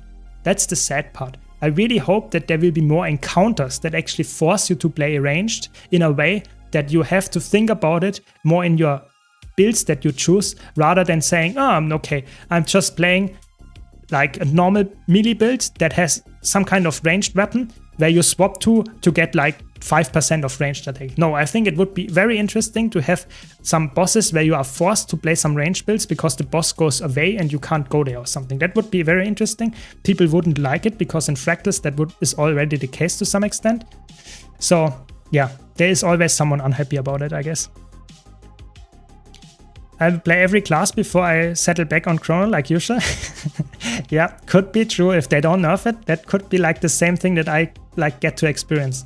That you like just play everything, try it out, and then you still end up in Chrono Chain again because it's so broken. Yeah, could be happening. I can see that as well. Welcome, Camille. Is there a way to play Condi Willbender without pistols? I mean, you can play it. Don't get me wrong. You can easily play it with, for example, like with X if you have Soto and you just don't like the pistols. Or you could go with swords and like some other fast-hitting attack, for example, Scepter or something. But the problem is Guardian is really bad with Condi weapons. You know, Guardian has like 3 Condi weapons. Really, 3. That's it. You have the pistols and you have the X. That's it. And if you don't want to play the pistols, you are left with one single weapon. And the others, yes, they can apply burning because of your passives, but you will lose a lot of damage. So that's the important part. So yes, you could make it happen, but I would not recommend it. Probably if you like Willbender, better go for Power Willbender instead of Condi one because it does like the same damage and is power and it doesn't use the pistols. So you can use it there. But of course, that's also not for everyone. That's just my take, yeah. As long as people aren't making real money off nursing, I don't really care. Yeah, I'm with you there. I think, to be honest, if it's in-game, that might be a hot take. But if you give someone gold to help you doing some kind of thing in Guild Wars 2, I don't care. Why not? You know, that's like someone pays you to actually help them, to support them. Why not? You know, I don't care. I'm not sure how ArenaNet stands with that, but apparently they don't ban people that just raid sell, for example. So I think it's fine, I guess. And I don't care. You know, I think Guild Wars 2 is not a game where prestige is like mattering that much. Like, oh my god, this guy killed this boss, you know. no one really cares. So if you want to buy a raid from someone else or something else, I guess if it's for in-game money, in-game gold only, I guess that's fine to me. I don't care. I don't have to do it, you know. If I don't want to buy it, I don't have to do it. I can get it myself as well. So that's just my take. Maybe people in the chat disagree here. It's completely fine as well, of course. I'm just saying this is what I would say. Why this is not like completely like for me a no-go.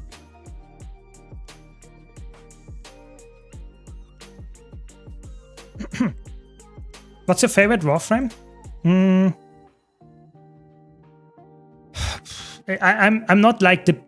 I like to be honest, I like Titania and I like Wisp. Those are my favorite Warframes from a design perspective. I think those are really cool. maybe sometime in the future, maybe I make some Warframe streams as well. Maybe. We will see.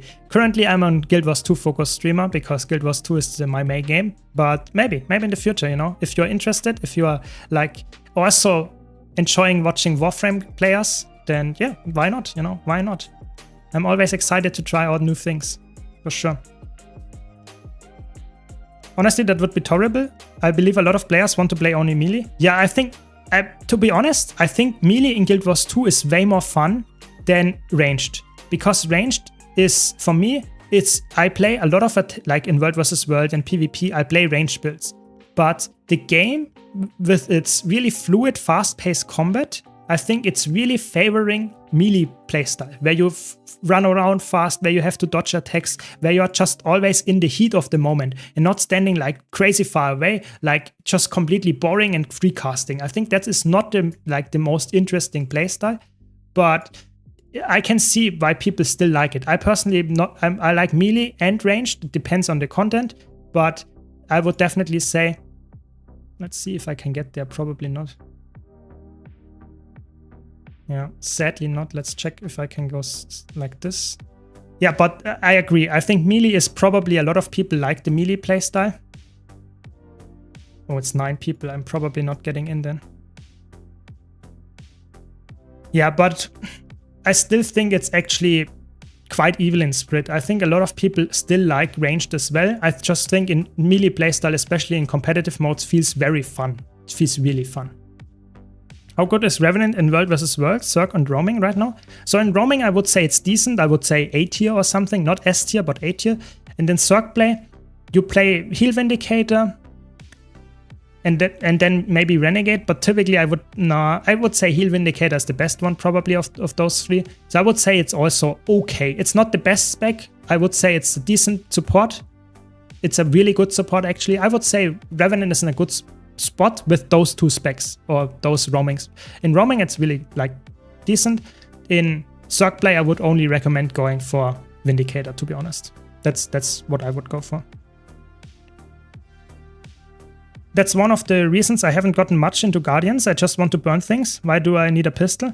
Yeah, I'm not a big fan of the pistol either. I think a lot of the Soto weapons I don't like. You know, Elementalist pistol is one of my most hated weapons. I think I played this weapon like for a few hours and never again. It's really bad. And I just don't like the design and playstyle of it. And the same goes for the Guardian pistols. I'm not a big fan of how they feel. I think a lot of the Soto weapons don't really like how I like to play. The only one that I enjoy is the Rival on Chronomancer because it's so broken. But all the others, I'm not a big fan. And I think pistols for Guardian and pistol on Elementalist are on top of that for sure. What would you think if Revenant got Commando invoking Corporal Bane? I really think that would be so fun if they would give us something crazy like that. I don't see it, but I would actually like that. I would like some crazy Revenant legends. Yeah. Oh, is there some Raka here as well? Let's check it. Looks like it, yeah. Let's teleport there. Nice, we have some trucker action going on. Late trucker, very good. Siren Gang, nice. Siren is also cool, yeah, I like it. What's tomorrow? What can't you wait for? So tomorrow will be the balance patch, or not balance patch, will be the balance team telling us about the new elite specs. So they will tell us 3 the 3 first elite specs, how they play, how they look like, which traits they have hopefully, and which attacks they have. And I'm really excited to see how this plays out and how they will look and what kind of build crafting I can do. So I will do a summary on my YouTube channel and some video about it, but of course as well if you can't watch the live stream. But I will be there and watching it and be really excited to see what actually comes up. And that will happen the next 2 Fridays as well, because they will show off 3 tomorrow, 3 next week, and 3 after the next week. So really excited for those as well. Just saw your new World vs. World Cutter heal guide. Would you say it's better than Tempest for support? It depends. I think Tempest as support has more healing potential, whereas Cutter has more boon potential. So it depends a bit on what your squad actually needs. So if you have already the boons covered, then I think Tempest is better, the superior choice. If you have crazy heal amounts already and you need some boons, like crazy range boons and quickness and stuff, then I would probably rather go for Catalyst. So it depends a bit on the situation. I think both of them have value. Yeah, both of them have definitely value. I agree with you, I like both. For some reason I like melee in this game way more, while in WoW I was exclusively a ranged DPS. Yeah, that's really weird for me as well. If I play any other game, I'm typically someone that enjoys ranged builds. But in Guild Wars 2, the melee builds are just so, I don't know, they feel so fluid, so fun. I would never like say, oh, I don't play melee at all. You know, it's like, for me, it's like insane how fun melee builds in Guild Wars 2 feel actually. It's crazy. Maybe it's just like because I played the game for so long and I just like enjoy playing specific builds after a while now. But I actually think it's the game mode. The general game mode in Guild Wars 2, how the fluid the game feels, the combat and everything. I think actually that's for me the selling point here. I really think so. Staff Warrior is cool.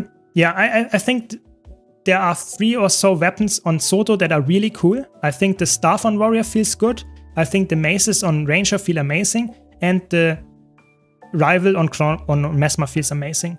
But for example, the Elementalist pistol feels not that great, I think. The Guardian pistol doesn't feel that great. The Scepter on Revenant doesn't feel that great. What did Necro get? The swords feel good on Necromancer, but they like I think I take the swords mostly for the mobility on the 3 skill. And then you have what do you have? The Thief got, what did the Thief get? Can't remember. The X. I don't like the X playstyle. I think that's a bit weird.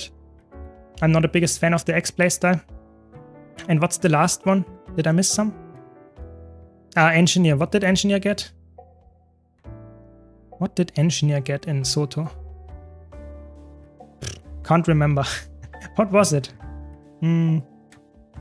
Shortbow. Yeah, I think shortbow. What can I say? Shortbow. I like the idea of shortbow. But I have to be honest, I don't play enough Engie to make a judgment there. So I think there are 3 that are bad. Maybe I have to correct myself. I don't like the Guardian pistols. I don't like the Elementalist pistol. And I don't like, what was the last one that I don't like? I don't like the X on Thief and the Revenant Scepter. So there are 4 that I don't like I think the skill, how they look and stuff, they look good. But the thing that I don't like is the gameplay. For example, the Revenant Scepter feels just really weird. You know, I have such a big animation for the 1 skill, and then it doesn't do anything. You know, it's like, what? Why are you using it? Such a big attack. It's just like, for me personally, I'm not a big fan of that, but I can see why people play it, you know. So it's just my take after all. It's my opinion on that. I'm way more excited for elite specs than weapons anyway, because there are so many weapons in the game already. I just want to have something to do and something to build craft and not try out 7 like new weapon skills and that's it. I want to have crazy amounts of gameplay that I can do by trying new builds, maybe testing Spear with this new elite specs, by also testing like the X on this new elite spec. So there is way more theory crafting going on than if you would go, for example, for just a new weapon. That's at least my take, yeah. Will you do live commentary of the stream? No, I won't. I will do a video directly after that. So that will be more like concise than the live commentary, because I think T-Pod is doing a live commentary. There are so many people doing a live commentary. I think most people will probably not watch my stream then.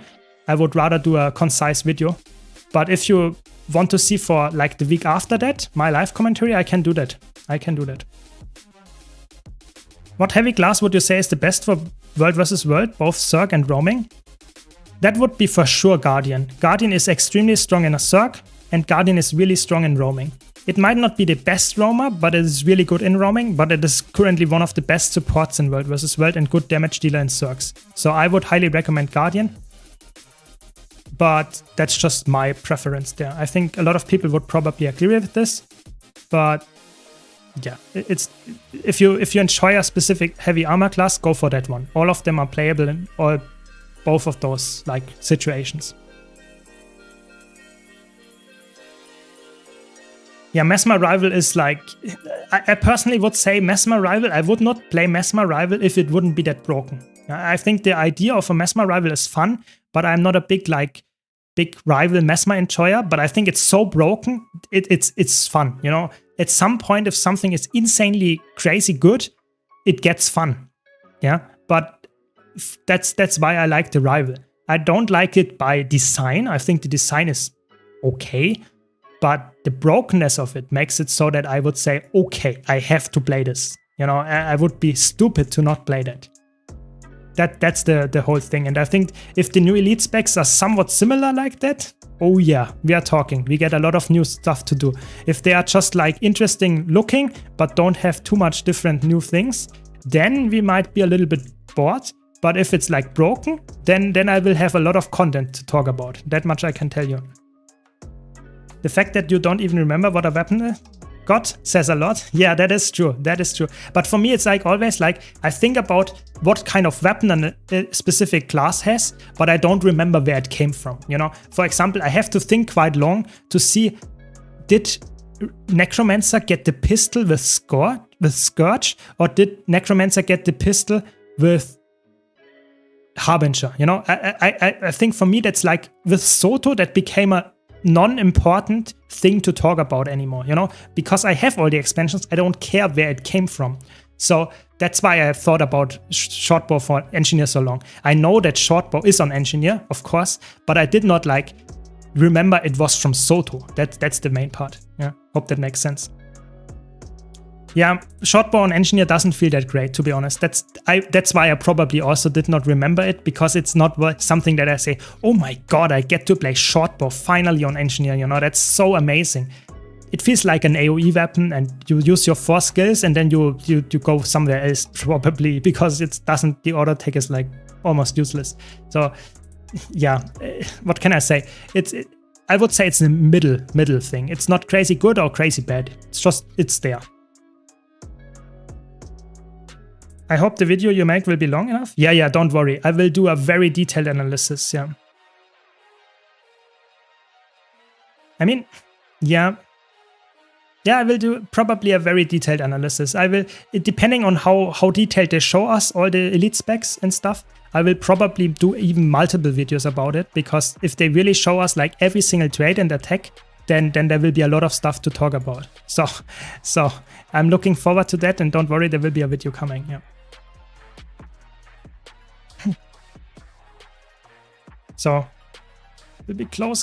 Come on, kill the guy and we can kill the end boss. Last attack. Last attack on Draka. Everyone is dead in there. Okay.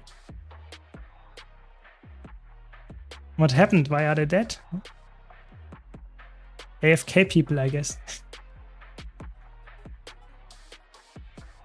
Yeah, I mean, I think the live commentary will be interesting, but if I have to be honest, I have to check before I do a live commentary how much actually content they put into those live streams. If they just showcase like a few attacks and stuff, then I could easily do a live commentary. But if they want to showcase like every single piece of the elite spec, like every single trait, every single thing, then it might be worth it for me to listen to every single thing without like getting distracted by talking about it, and give you my summary after that in a concise way, thinking about what I want to say in my videos and making a nice script or something. And that is like way more like realistic to do.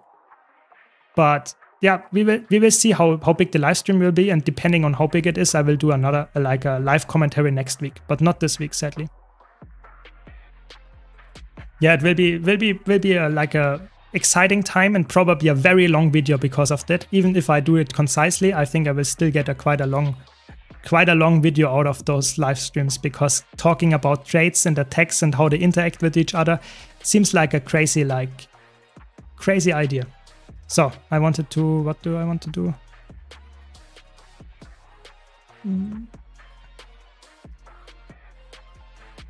Guardian or Revenant are good in Zergs and roaming, both have a lot of variety. Yes, I agree. I think they are both really good.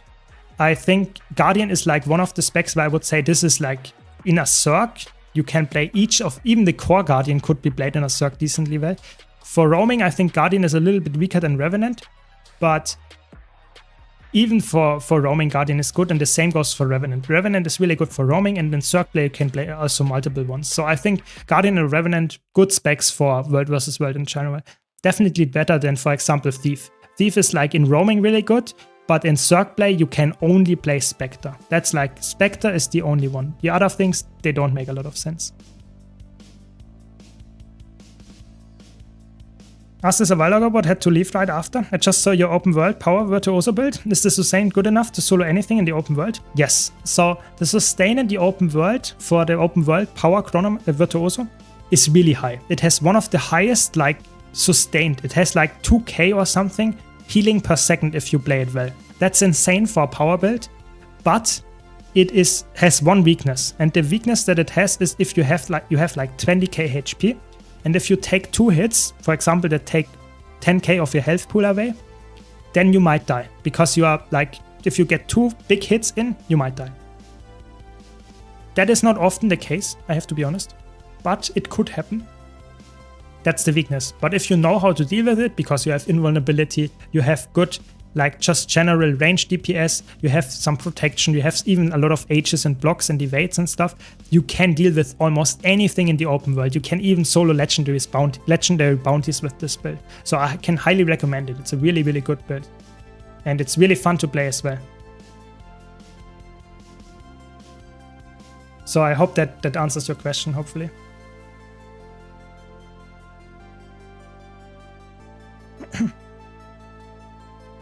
So let's do the Soto daily conversions for one more mystic coin, you know, why not?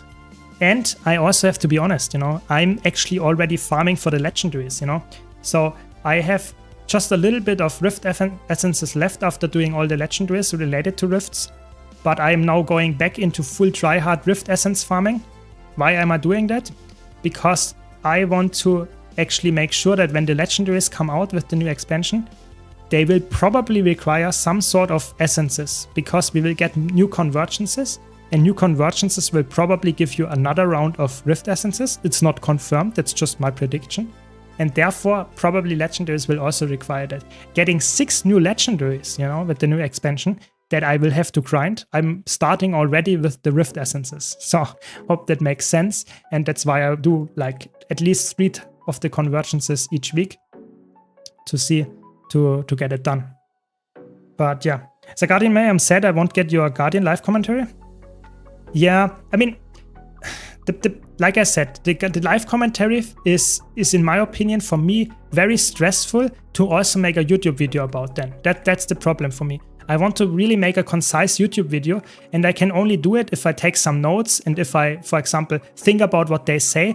If I like miss half of the stuff because I talk meanwhile, I can't do a very concise, like scripted, nice video after that. That's the problem. I would have to like delay it even further by rewatching the stream, taking notes again and stuff like that. But I really would like to get a really concise, hyped up first impressions, concise video, rather than making a sluggish stream where I have to listen all the time. You know, it's not my native language. That's the main problem. Talking about stuff in not your native language while listening to stuff and like remembering everything, and like for the next video that you want to do, that is a lot of stuff to take in. But like, if I can manage, then I will try it next week. Yeah. But I'm sorry that the Guardian one is then not like happening then.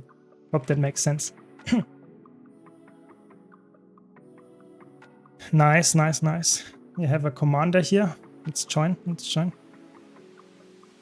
So if you don't know, in the open world, if you join a commander tag in this convergence thing, you can get back into the same map if you DC. That's really nice. That's the main reason why you would do that. And of course, you see how the split is actually happening right now. So how many people are going northwest and stuff like that. But of course, you all know that already, I guess. So yesterday I played, was it yesterday? I don't know. Somewhere in this week I played some fractals and it was insane. I don't know how many people of you actually play fractal CMs, but I had a group that did all fractal CMs, so even 100 Lonely Tower CM. And we did it Lonely Tower CM first try. So it seems like a good group, yeah? And then I continued playing with those people and we actually wiped at every single, I'm not joking, every single fractal CM that followed after the 100 CM. So 99, 98, 97, 96, 95, every single one of them, we failed. You know, we had to do it multiple times. The hardest one we actually did in first try. But the other ones, we actually had to do multiple times. It was so interesting to watch. It is so crazy to see that some people actually know how to deal with mechanics in some fights, and in other fights, they are completely lost. It's crazy to me. I was so surprised about that. It was one of the most eye-opening moments that I had in Guild Wars 2 for a long time, because it showed me that some people know the mechanics of one fight. Doesn't mean that they know mechanics of another fight, even if it's in the same game mode. Crazy to me. Very crazy. But it was still a lot of fun. It was a very interesting experience to see how hard it is sometimes for people to do specific mechanics. But I had fun. I had fun for sure. I really hope that the new update and the core feature updates is really something that will change the like fractal experience and just the general like instant content experience, because I really think, for example, that raiding and strike missions and stuff, if they combine it and make it more accessible to new players, it is an amazing, like already existing content. So I really hope that they will push out content for us that is like interesting in that regard, that we as veterans have fun with it, but also the new players get actually a lot of value from it. So I really hope that will be the case when they bring out the core feature update that is actually like changing stuff. I really hope so. I'm not sure how much development effort and time they put into those, but yeah, I'm just, like I said already in my video recently, I want to have Agony account-wide. I want to get the LFG rework, stuff like that. I really hope we get that. I really, really hope that. Because if we don't, I think the core features, yes, it is cool to get like new raids and getting a maybe better like homogenized like instance content. Yeah, that is good. But if the LFG doesn't really support that, I don't know. It looks a little bit not bad, but it is not helping as much as if you would get a full-fledged LFG rework as well. You know, sometimes stuff comes together and only then it works really well. You know, if you only get one piece of it, that's not good enough. Same goes for underwater combat. If underwater combat gets updated like crazy and we get insane updates to underwater combat, we get crazy amounts of content for underwater. I don't expect it, but it could happen with the underwater aqua breeder coming as a legendary. Could happen.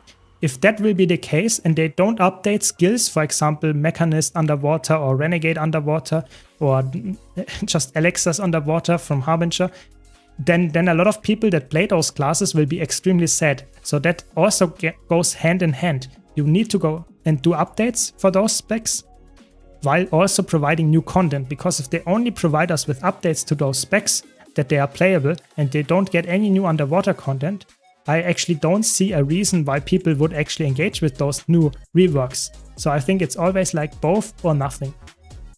Hope that makes sense.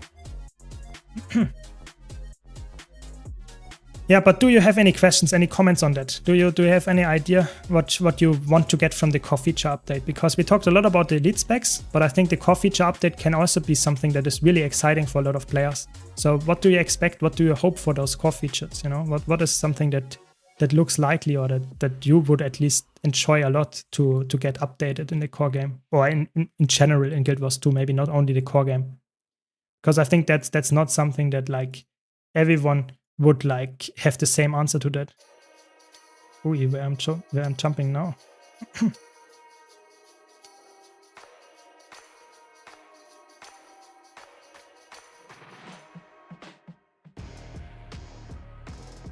So 1 second. Underwater World versus World map. Pray for it. Yeah, I would say that would be so fun. You know, if they would just drop it on us. You know, just, yeah, here you go. This is the World versus World underwater map. You all asked for it. You will get it, you know. That would be so fun. I highly doubt it, to be honest, because that's not a lot of people really want that. Or will play it, I guess, because it's like a very specific like part of the game that not everyone actually enjoys. But that would be very hype. I really hope we get some World vs. World updates, news or something like that, because we didn't get anything in the blog post other than the elite specs for World vs. World. It's like they said this is the cornerstone game mode of Guild Wars 2, and we didn't get a single word from them what actually happens in the game. Oh my god.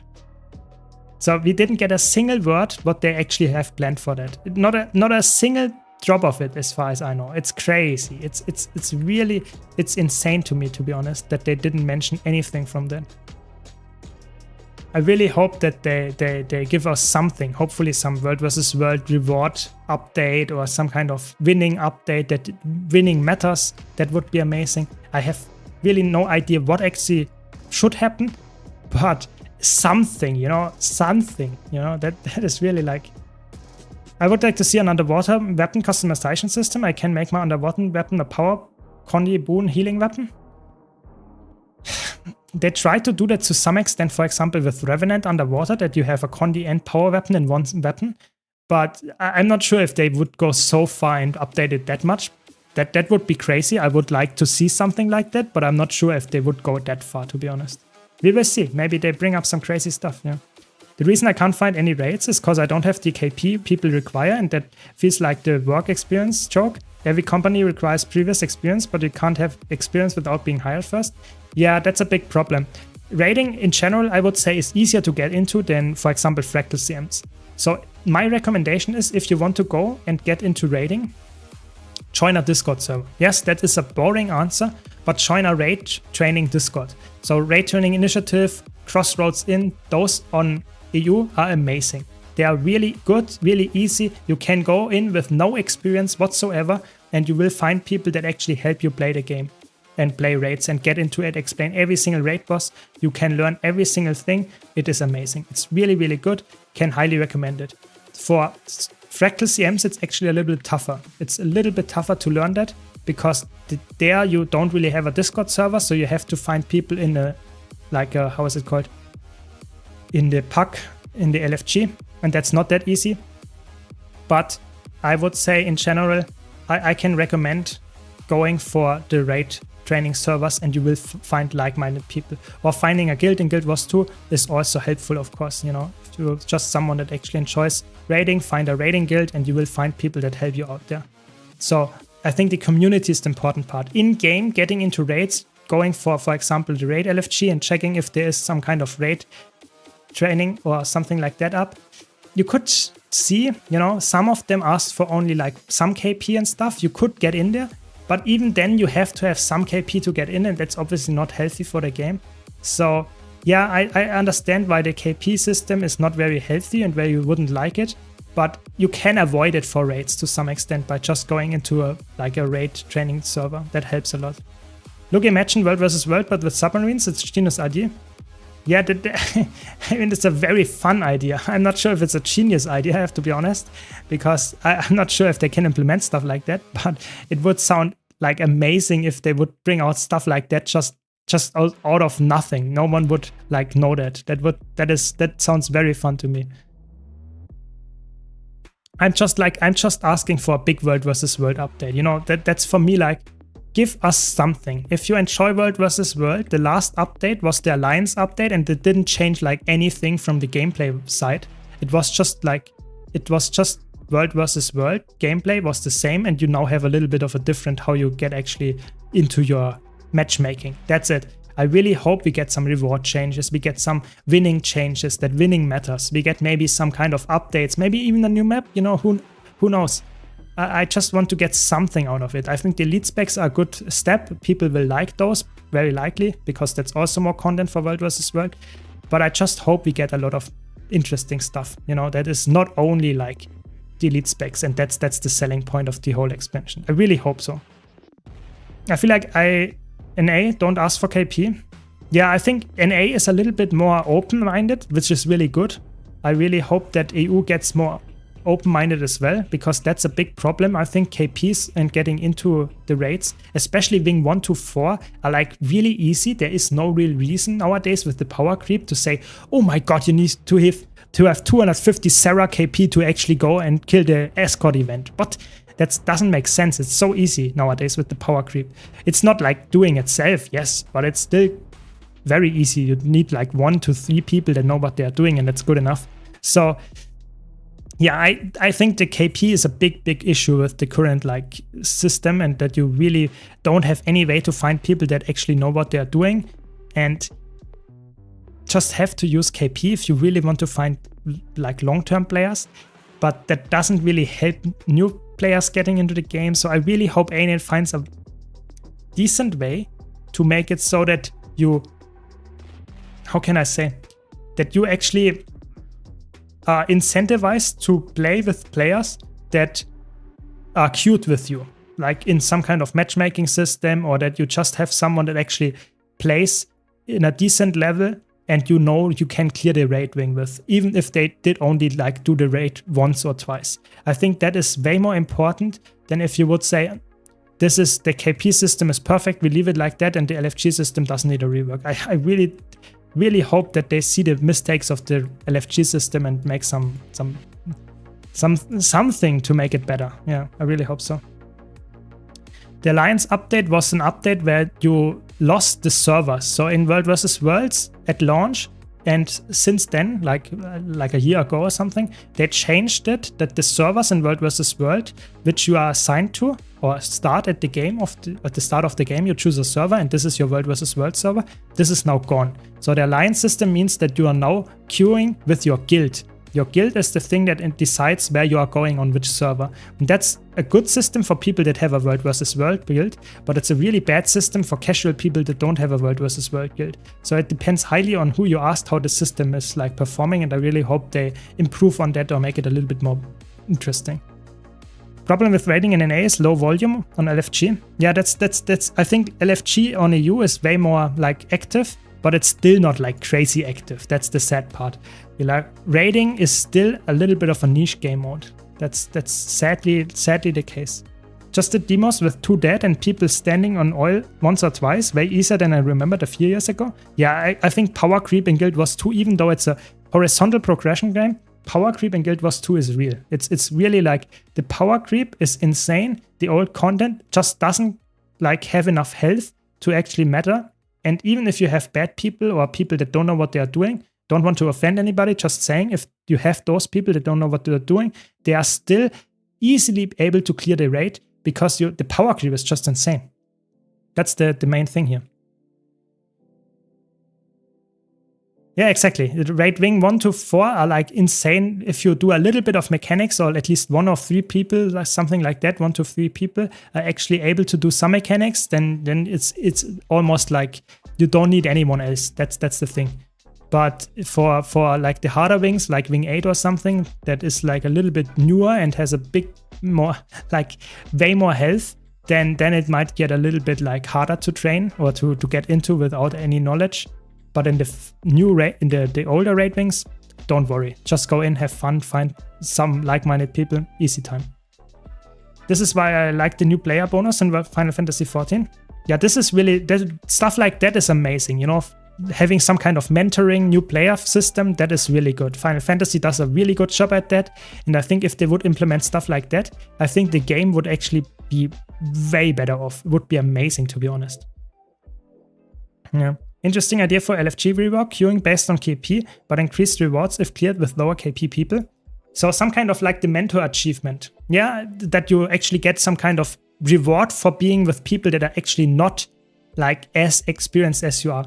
That is an interesting way of doing it. I think that could be abused, and Arena that is really like, as soon as something could be in one shape or form being abused to exploit or whatever, I think they're really scared of implementing it. That's really sad that they do it like that.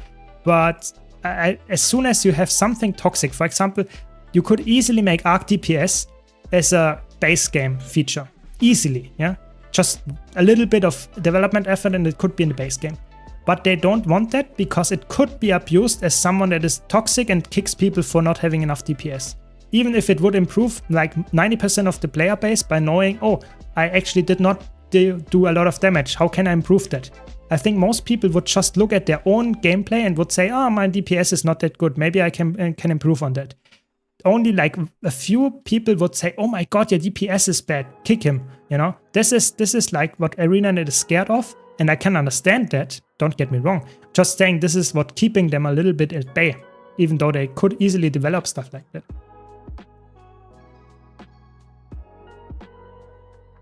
Can I change at the end of a season if I don't like my World vs. World server? Yes, exactly. You can change the guild that you are assigned to, and you can change that like every few weeks. Yeah, like typically it's like, I don't know, 5 weeks, 6 weeks or something like that. Yeah, then you can change it and then you, so to say, don't have to stick with this team. Yeah, exactly. That's how it works. That's a nice system for people that actively play World vs. World. If you just play casually and just want to get in, don't know which guild and stuff, it can be quite punishing because you might end up with a server that's completely dead or stuff like that. Yeah. Yeah, have fun, Arthur, as well. See ya. That could create the opposite. They would only ask for new players. I think the problem is like systems like that are really force veterans, experienced players to play with new players just for the sake of getting them together without having the real mindset to help them, just having the boni of the rewards why you would do that is not a healthy way of doing it. I think there has also to be the mentality of the community that this is actually a good thing. So I really hope that they will find a way to make that happen, but I think it's really hard. It's a really tough problem to solve. Which is solved with a simple report player grieving. In reference to people being dips about DPS meters? Yeah, I don't know. I feel like it's really hard. I see both sides. What can I say? You know, I'm playing with Arc DPS like almost since it was like legal, and I never flamed anybody for it. You know, I just look at it. Sometimes I'm surprised how little damage some people do, but what can I do? I'm just like not saying anything. I'm just like seeing it, thinking, okay, interesting, but that's it. You know, it's not like something that I would flame anybody. I would never flame anybody. Actually, in Guild Wars 2, it's after all a game. Everyone should have fun, and I never flame, and I try to just improve my own gameplay. That's the only thing that I can actually improve. So that's the thing that I care about. And if everyone would have something similar in the mindset, then I think the game would be better off, especially in competitive modes. But sadly, that's not the case, and that's why we don't get DPS meters in the base game. So that's just a fact, I guess, at this point. The problem is there is no good answer. No matter what they do, players will abuse it. Yeah, exactly. Any feature that they bring out that has some kind of like matchmaking in there or improves some kind of matchmaking will always be either not good enough or actually be crazy to exploit. It's like there is no way to make it perfect. There is no way to make everyone happy. So I think it's really hard. They are in a really tough spot, and I don't want to be them, to be honest. And I hope they bring up some cool ideas and come up with some really crazy features, yes. But I don't see that everyone will be happy after that. I really don't see it. Sadly, really sadly, yeah.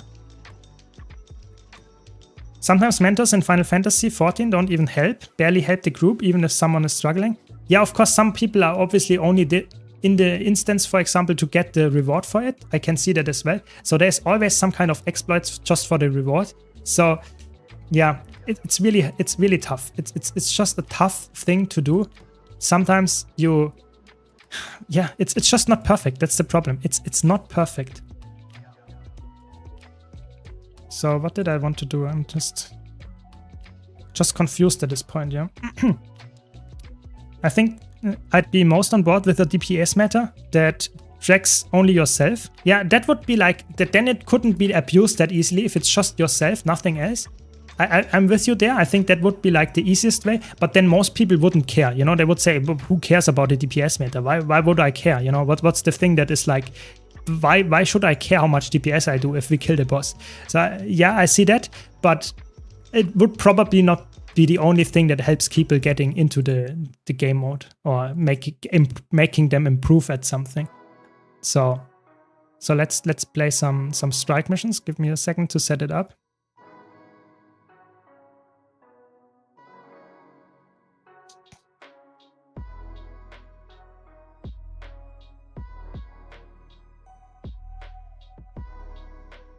Welcome, Gikaman. Welcome. What do you think about PvP win rates in ranked? Is having about 50% in first 500 ranked just normal? So the matchmaker tries to make matches in a way that you have like 50 to 60% win rate. That's what the matchmaker does. Oh my god, how many people? Wait. How many people are joining at the same time? Now we have to do some... Okay, we have quick DPS. Alacrity heal. Okay, 1 second, I will answer your question. Give me just time to fill those people here.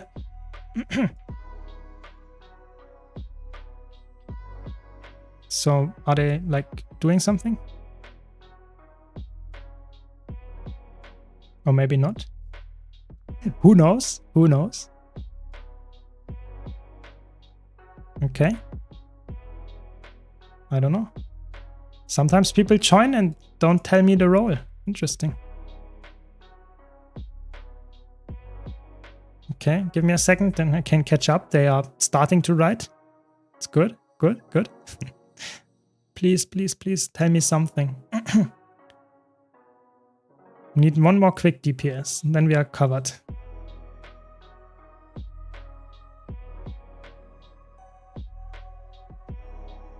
Okay, so I think I have like a 65% win rate or something. If you have anything above 50, you are good to go. That's the main thing.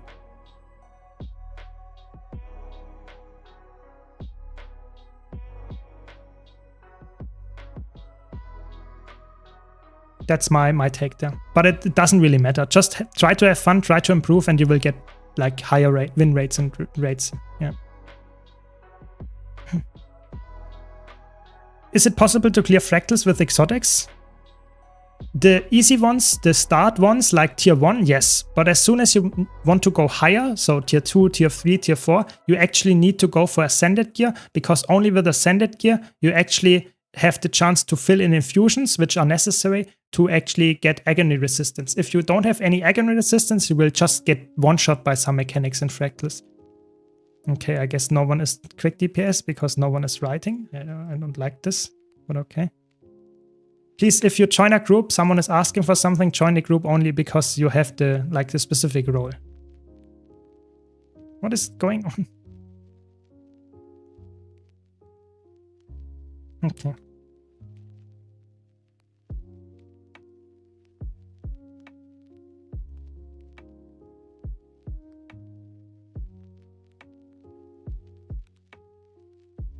So now, finally, after a while, we did it.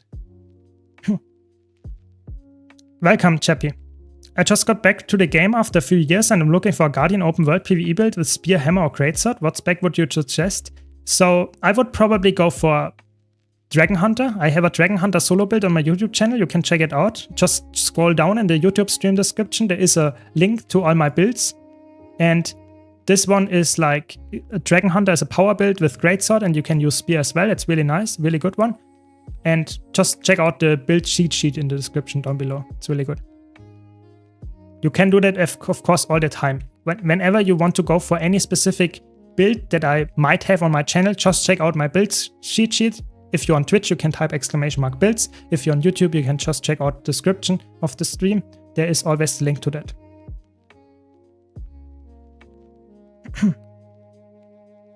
I think Guild Wars has another issue. You can do 100 sloth raids and still not know how to grub. Exactly. I think there should be some kind of tracker, maybe an achievement, maybe something that tracks how many times you killed a boss while doing a specific mechanic. So if you do, for example, Slothothor and you did never do a grub, then you should not get a specific kind of achievement or some kind of tracking thing going up. I think that would be amazing. For example, if you kill Kadim 1 while being the kite or the lamp person, that is something that should give you special reward on some kind of special achievements, while otherwise, if you just be a normal DPS or something, you would not get credit for that achievement. That would be really cool, because then you don't care about if someone actually like beat the boss 1000 times, or if someone just beat the boss 10 times as being the tank or something, because you know if they beat it 10 times with being the tank, they're probably quite decent at it. Yeah, that's I think the best way of doing it. But how many thieves are in here? What's going on? You have like, how many thieves? 2, 3, 4, 5? What? 4 thieves? That's insane. I never had that many thieves in a group. Crazy. Yeah. WoW doesn't have DPS metas built in game and ended pretty badly for casual players. As people who play quite long time on retail on highest difficulty, we ended there with mainly meta or nothing. That's why I enjoy Guild Wars much more. It's quite refreshing, don't care so much. Yeah, I think that makes sense. I can see that.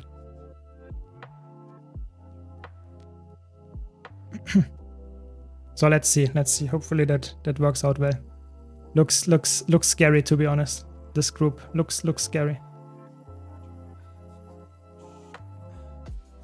I have to get some food. Now we have to engage the fight.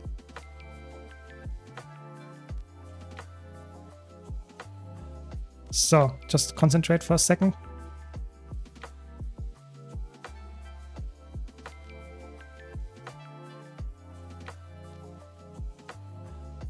I'm playing Spectre as a Celestial Spectre. You can see my damage is actually quite potent. I really like that, to play Celestial here, because it's like absolutely not necessary to play anything else for the Icebrute Saga strike missions. Sure, but if someone has so little interest in self-improvement that they don't see a point in a personal DPS meta, yeah, then you can't help them. That is true. Good point. That is absolutely true. And I think that is a totally valid point. You can't help someone that is just not willing to improve at the game. That is completely fair. And I think that makes sense.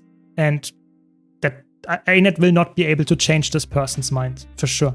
And that's okay, completely okay. You know, you don't have to like, not everybody has to play like crazy tryhard. Just saying, I think a DPS meta, at least for yourself, would be a decent way to help people getting better at the game without having to be used to some kind of third-party add-on, because that's how it currently is. You don't really improve at the game by just being some kind of like gamer that plays the game, wants to have fun. You don't really improve that much without having some kind of help out of the game. At least that's as much I know. At higher tiers, there is a thing called Agony that does damage over time. Exactly. Is it toxic to keep people who join your party but don't state roles? I think if you write in your squad message, you know, if you're looking in a group and you're looking for quick DPS and they join and don't write, I think it's not toxic if you kick them. I think it's toxic from them to join without writing the role. But if they're new player and don't know what actually is going on, that can be mean, yes. But I think if you have like 10k achievement points and don't know how to join a group in Guild Wars 2, that's suspicious, you know, that's suspicious. But I'm like, I don't like care when I do Icebrute Saga strike missions. They are so easy, I can carry everyone through here. But I think some kind of like etiquette for LFG, like joining and saying hi and writing what is actually your purpose in the group, should be like a standard. If you just join, don't write anything and expect that we will just carry you through. I think that's not a healthy way of doing it. But yeah, I mean, everyone is a little bit different. So maybe they are just shy. I don't know.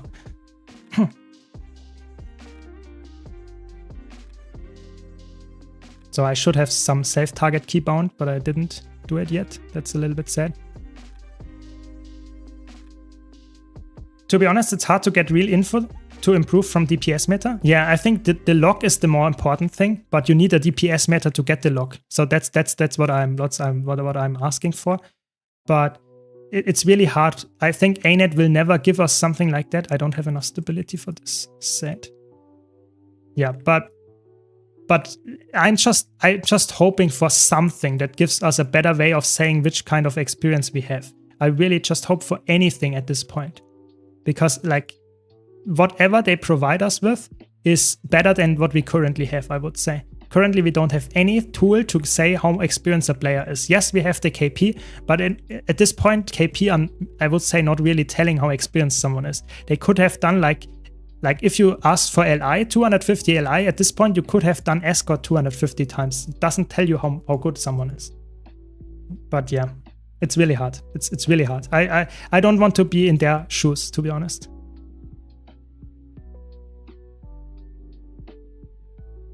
Do you have a good world versus world build set for Guardian?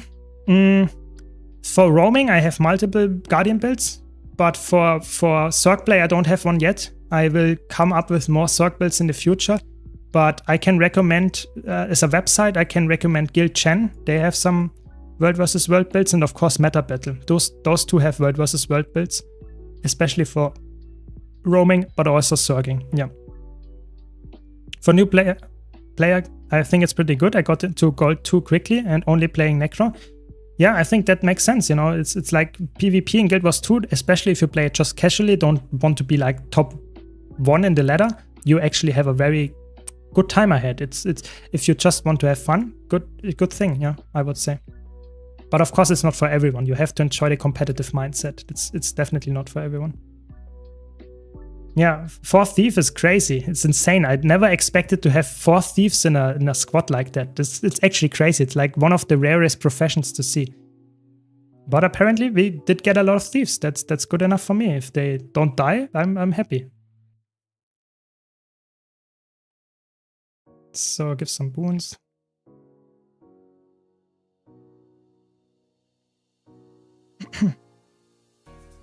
As someone who has done 99.9% open world PvE since launch, I'm not terribly savvy with group communication standards.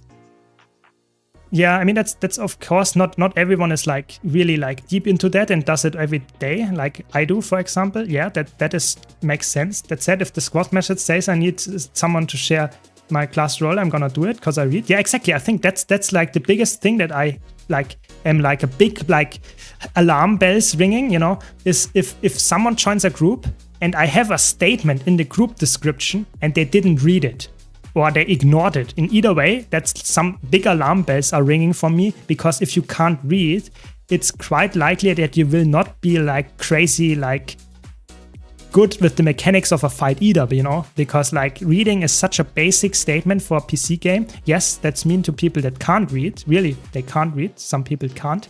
That's mean to them, but they will probably not play an MMO, you know? So if you can't read the description of my group, I probably don't want to have you in my group. You know, that's like probably the sad truth. Sadly the truth. Yeah. Welcome, Snowdrop. Welcome. So are you also so hyped for the tomorrow's reveal, or are you saying, oh, that's gonna be way too broken and we will just get distortion share all the time, you know, like back in old days?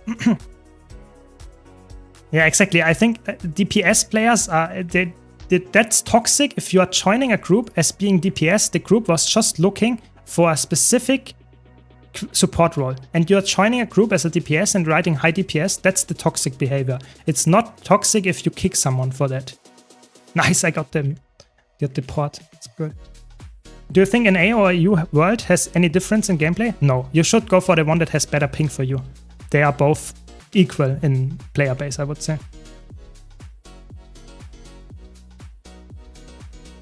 Yeah, I would say it's toxic if you join a group without having like any like statement of your role and you are not filling the role that is asked for. That is toxic to me. That is like the main thing. Doesn't mean that they meant it on bad purpose. Just saying that's not fair behavior to everyone involved. That's the problem. That's the real problem there. They are running around like headless chicken. I actually don't know how to support them. But I try my best. I think after this I have to switch to a more stability provider. I think this group is not like capable of handling mechanics correctly. As a new player, it's good that it's not showing. How can you learn if no one takes you with you? Yeah, I mean, that makes sense. I get that. But I don't ask for KP or anything for my group. I'm just asking for being the correct role. That's the thing.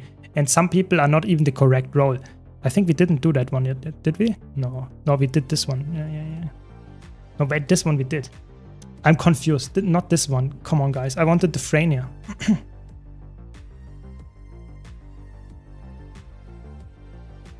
Where is it? Oh, it's the daily. Not the public. Boosted. Who is the most boosted person in this squad? What's the correct answer? It's of course the squad leader. Can't even click the right button, you know. There we go. This one I wanted to click. In tomorrow's reveal, we get the reveal of the Troubadour, how it will look like. We will get the Luminary and we will get the Gale Shot. Those three we will get hopefully all the traits and attacks. That's at least what I will expect from the stream. So looking forward to that one. I believe it can be a nightmare to get such players in raids, but on the other hand, as my example is WoW, which I played for the last 12 years, you don't have logs from raids, you're not invited. Yeah, I think that's also toxic. You know, you want to have some kind of like middle ground where you get people that have just some experience and can read, but you don't want to have a behavior where you're forced to like have some kind of application to get into a group. That's also bad. I think you have to find a middle ground. And it's just Guild Wars 2 is also not there. Yeah, I think WoW is not perfect, but I think Guild Wars 2 is not perfect either. It's just like, is there any game that has a perfect group matchfinder system? I don't really think so, sadly. It's just like really hard for a development team to make that happen. No, I can't provide it. Not being able to read is different from voluntarily choosing not to. Exactly, and that's the toxic behavior, because I think everyone that plays an MMO actually can read. But people that are not choosing to read because they say, oh, I want to play DPS, they are not asking for it, but you know, they will still take me, won't they? That's toxic. That's just straight up toxic in my opinion. And I really hope that there is a way for me as a commander to make sure that I will only get those really people that read. But I don't see it, how Guild Wars 2 Arena Night can ever do that. I really don't see it.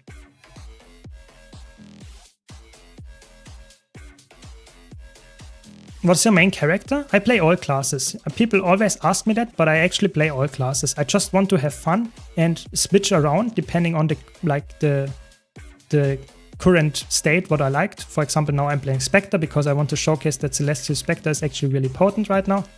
But I like to play all classes, especially in PvE. But you should always like ask me for what kind of main I have currently. Currently, my main is Mesmer, I would say, because Mesmer is really busted. But that might change, you know. I think next week it might be Elementalist. I don't know. We will see. Right now, I like to play Mesmer, I would say.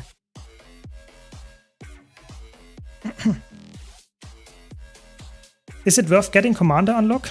I would say it depends on your playstyle. If you do a lot of instance content and raids and stuff and you want to organize your group yourself, then Commander is really good. But if you do a lot of instance content like Fractals and just join other groups, then you don't care about the Commander tech. If you want to be like in open world commanding stuff, then Commander can be really good. I think if you just want to join other players groups, then Commander is completely useless. So I think if it depends a bit on how you like to play the game, then sometimes it's worth it, sometimes it's not. It's really about like changing depending on the role. By the way, raids in Guild Wars 2 have really nice and clear mechanics. Yeah, I think raids in Guild Wars 2 are really good. I really hope that with the update we get more people engaging with it, because I think raids in Guild Wars 2 is one of the top like encounter design, or at least it's really fun with the gameplay that we get with the combat and stuff. Yeah, boosted. Yeah, boosted Commander. That's what it is. Yeah, it's true. I mean, it's true. You know, of course, it's right. Some people want to get, for example, some kind of ping. If you ping the relic, ping the boots or something in, like the commander joining tech stuff, yeah. But to be honest, I just expect, you know, that I have still hope in humanity that people can read the role that they are supposed to fill. But I get like every time I create a group, I just get like discouraged, you know, disencouraged to actually have hope in humanity. It's just, it doesn't seem like I'm right there. But hopefully at some point we get a nice group without having like some DPS leeches in the beginning already. Watch Guild was 2 launching with no LFG at release? I mean, yeah, that was the case. Yes, that was true. That was because it was very toxic to have an LFG in the group. In the game, yeah, that is true. Oh my god, the quickness uptime is also like, yeah, it's not that good, to be honest.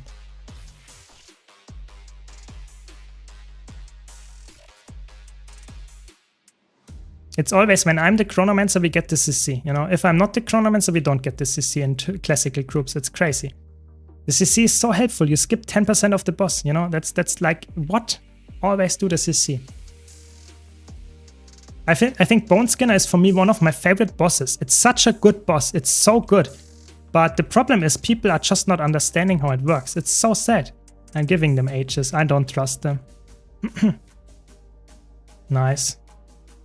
I mean, no one died yet. I mean, it's an above average group for Bone Skinner, you know. I did not ask for any KP and no one died yet. You know, that's crazy.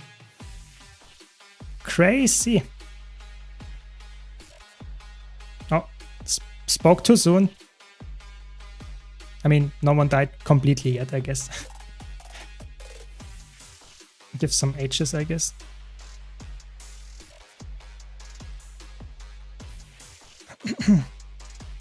Commander Tag is somewhat OP. Yeah, I think Commander Tag can be really, really good if you use it correctly. I think not everyone would use it correctly, to be honest.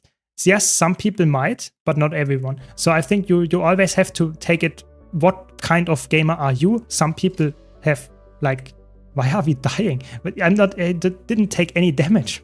Why are they dying? What? You know, if I don't die, that means I'm healing around me as well. I don't know why they are dying, to be honest. It's crazy. Very good, we did it. Only 3 people died at the end.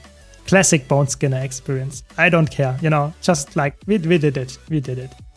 Let's do Dragonstorm now. You have a problem in open world, you can tag up and ask people to come. Yes, that is true. In open world, Commander Tag can be really, really good. Yes, you can also make the argument for the Mentor Tag, but the Mentor Tag I think is a little bit weaker because people don't really see you as like as some kind of like trustful commander oftentimes. Mentor Tag is more like somewhat marker. Help me, help me. I don't know. Yeah. Yeah, people are imperfect. That's true. That's true. I accept that, you know. Just saying that I hope that people read the chat. That's my only hope. Reading. That's the only thing. I don't even require you to have killed Bone Skinner before. If you fill your role, I'm happy with that. I have a very serious question to you. Are you ready for it? Yes, I'm so ready, Filthy. Let's shoot. Let's shoot. So how does LFG description work? You write, for example, Fractal Tier 4 quick DPS and mention classes you need. So, no, you would say, for example, if you are looking for a quick DPS for Fractals, you would write Tier 4 quick DPS. And then you would get anyone that has some kind of, like, anything that is filling the role of a quick DPS would be able to join this role. But if you're asking specifically for a heal firebrand or something, then of course you want to have people that are filling the heal firebrand role. So they are heal firebrand. So you always have to look for people depending on what kind of role you want to fill. Sometimes you want to fill as very specific roles. Sometimes you just want to have a DPS. That could be anything. You know, like every class can fill as a DPS. Whereas filling as an alacrity heal, only some classes can do that. So the etiquette is actually quite like rigid in that way. But people sometimes just ignore it, you know, just as you saw. I wrote, I want alacrity heal or quick DPS. Then 2 DPS people joined. They didn't even write at first. So that's just toxic in my opinion. And that's not only the etiquette that they ignore, but it's also just like human behavior. They are not friendly. They don't even say hi. They just join as DPS and that's it. It's not nice. I think you should make a video about something like a weekly routine or even daily. It would really help newer players and even more advanced players. So Kuba, the interesting part here is I have that. I have 2 videos about my daily and weekly routine. I have one for each, and it's one of my like really heavily edited videos where I put a lot of effort in. So be sure to check those out. Just what I do daily or something. And what is the other one, what I do every week or something. You can just check them out. But yes, I might just do another round of them, make them a little bit more like modern because they are like a few months old. Of course, they're completely like up to date, but people apparently don't know about it, even though it's a really, really like well-researched video. thanks for the Prime Cubas. Really appreciate it. Thanks a lot for the sub. So be sure to check that one out. Is 100%ing the mastery points of the DLCs legendaries for legendaries? No, not at all. You can actually get legendaries without having any mastery point. So legendaries are completely like split from that. Just use whatever you do. Oh, I remembered it. I remembered it, Snowdrop. You know, first time I did. Learned the hand raise, tell this week, makes the fight super easy. Yeah, that's true. Stuff like that, you know, that's so important that people understand the etiquette and how it works. That's so important. It's so crazy. Is getting add-ons like Blish a risk with a ban? So Blish and what's the other one called? Nexus and ArcDPS, those 3 add-ons are allowed if you don't use any illegal, so to say, modules in them. There are some that are illegal, but if you use the core features of those add-ons, you are completely fine. Especially ArcDPS is completely fine.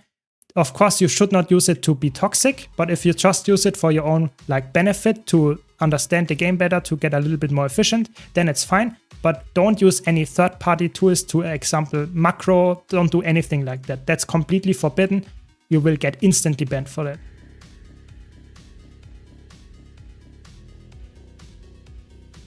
Don't worry. If you can't find them, I can also send you the link later. Welcome, Bonafeeds. Welcome. Glad that you enjoy my content. I have way more to come. So thanks for your kind words. When will you get married? Am I serious? This is not a joke, because as far as you're a workaholic, at least it seems it's the early stage, so you need to get married. Good question, Filthy. Good question. I have you as my advisor there, I guess, you know. Interesting question. We have to debate that then, I guess, at some point, you know. Are you so concerned for me, you know? Yeah. Interesting point. Massive Brain streamer remembered? Yes. After, you know, opening the public instance for the daily strike mission, the massive brain of my, like, body remembered that one. Yeah. Very good one. Yes, I work in medical research, yes. You need legendary crafting mastery to buy the mystic runestones to craft legendary weapons. That is correct, but you can also buy, for example, legendaries from the TP. You don't need the mystic runestones for all of the legendaries. So there is not a like specific mastery for like all legendaries to go for. Some you definitely need the mastery, but it's not you need to have the maximum mastery for every single legendary. No, not at all. You only need specific masteries for specific legendaries, but you don't need all the masteries for any legendary. Hope that makes sense. So it's actually quite straightforward to get legendaries in Guild Wars 2 in terms of what you need for them. You just need a lot of gold and you need a lot of like resources like karma and spirit shards and stuff like that. If you have that, it's just like filling up the like collections and stuff. It's not too bad, to be honest. Re-effect is also allowed as far as I know, but I have no experience with that one. I think re-effect is completely allowed for the common use. You are not allowed to use anything that is beyond the normal like capabilities. So if you enhance anything that enhances your gameplay, you just think about it like that. If you have anything that enhances your gameplay, whatever kind of feature, whatever kind of like thing that you add to the game that enhances you, make you better than another player that doesn't have it, you are like in the realm of being banned. This is not like very likely because there are not that many softwares out there that are like easy to get that have that, but just if you are like unsure, either ask a content creator that actually has more experience or you just don't use it. If you are unsure, better not use it. But like I said, ArcDPS is completely fine, and if you use the normal Blish HUD and Nexus add-on modules, you are completely fine as well. It's all about like using stuff that is somewhat illegal in like more advanced ways, yeah. Do you think Alacrity Renegade is good for open world PvE? I'm thinking about switching to Quickness Vibrant. I think both of them are really good. I think Quickness Firebrand is really good if you play with, for example, a lot of burn stuff. If you don't, I wouldn't play Heal Firebrand in open world, but if you play Burn Firebrand, that's good. If you play Power Alacrity DPS Renegade, it's also good. I would not recommend playing Condi Renegade in open world. I think that's a little bit too slow, but Condi Quickness Firebrand and Power Alacrity Renegade, those are quite good picks, yeah. I think they are completely fine. I would like to have you in my open world meta event then, yeah. Yeah, so I would say that the mount wheel is allowed, but it is like the maximum, you know? That is the maximum. After they added, for example, that you can select the Candy Corn Gobbler and can select how many stacks you have, they actually explicitly said, as far as I know, it's not allowed to use a multi-clicker anymore, yeah? So that was previously allowed, now it is not anymore. So stuff like that is already too much of efficiency, yeah? So if you have something that automatically opens or stuff like that, it is not allowed. So be really careful what kind of macros you use. The only thing that you can use, for example, is the mount wheel, because it's not really giving you an advantage in competitive modes or stuff like that. And it's also in PvE, like, not really helpful in that regard to make you better at the game. It's just a convenient thing. But anything else that binds any other macros or something, that's not allowed. It's really, really like, be careful there. They get you. For the short time we know each other, I regard you as a good man and I don't like to see a good man getting bad in life. Yeah, don't worry, Filthy, don't worry. I will try my best. I will keep you updated, yeah. More updates in my Discord server, yeah, soon, I guess. Yeah, about this. I'm not really a computer person. Do you have a guide on how to set up Blishart? I have a guide on how to set up Blishart. Yes, you can check that out by, I think you just type !guides in the Twitch chat, and there is a guide for that in my guide description. If you want to have a guide for my Arc DPS setup, I will do a guide about how to set it up and how I have my setup and stuff. I will do that in the future. I currently don't have one, but it's on my long to-do list. Yes. So stuff is always like, there is a lot of stuff on my to-do list, a lot of stuff to do, for sure. I'm currently running full Condi Renegade with Vipers. I'm dying a lot, so solo, I gotta use better stats for solo gameplay. So if you're running for really solo builds, then I would recommend Celestial Renegade. It's amazing. It's really good. I have a solo build guide for that one. But if you're running a group, I would recommend Power Renegade. It's just better because you have better like wounds, or it's just Power Renegade is in my opinion better for most content that is fast and easy to get over with quite fast. Then it's a better choice. But I would say Celestial Renegade can be really, really strong in solo scenarios as well. Just run the build that I mentioned on my YouTube channel. Yeah. Sometimes my mouse just goes crazy and can't find it. Yeah, exactly. That's why I have this bluish thing here, because it's just really good.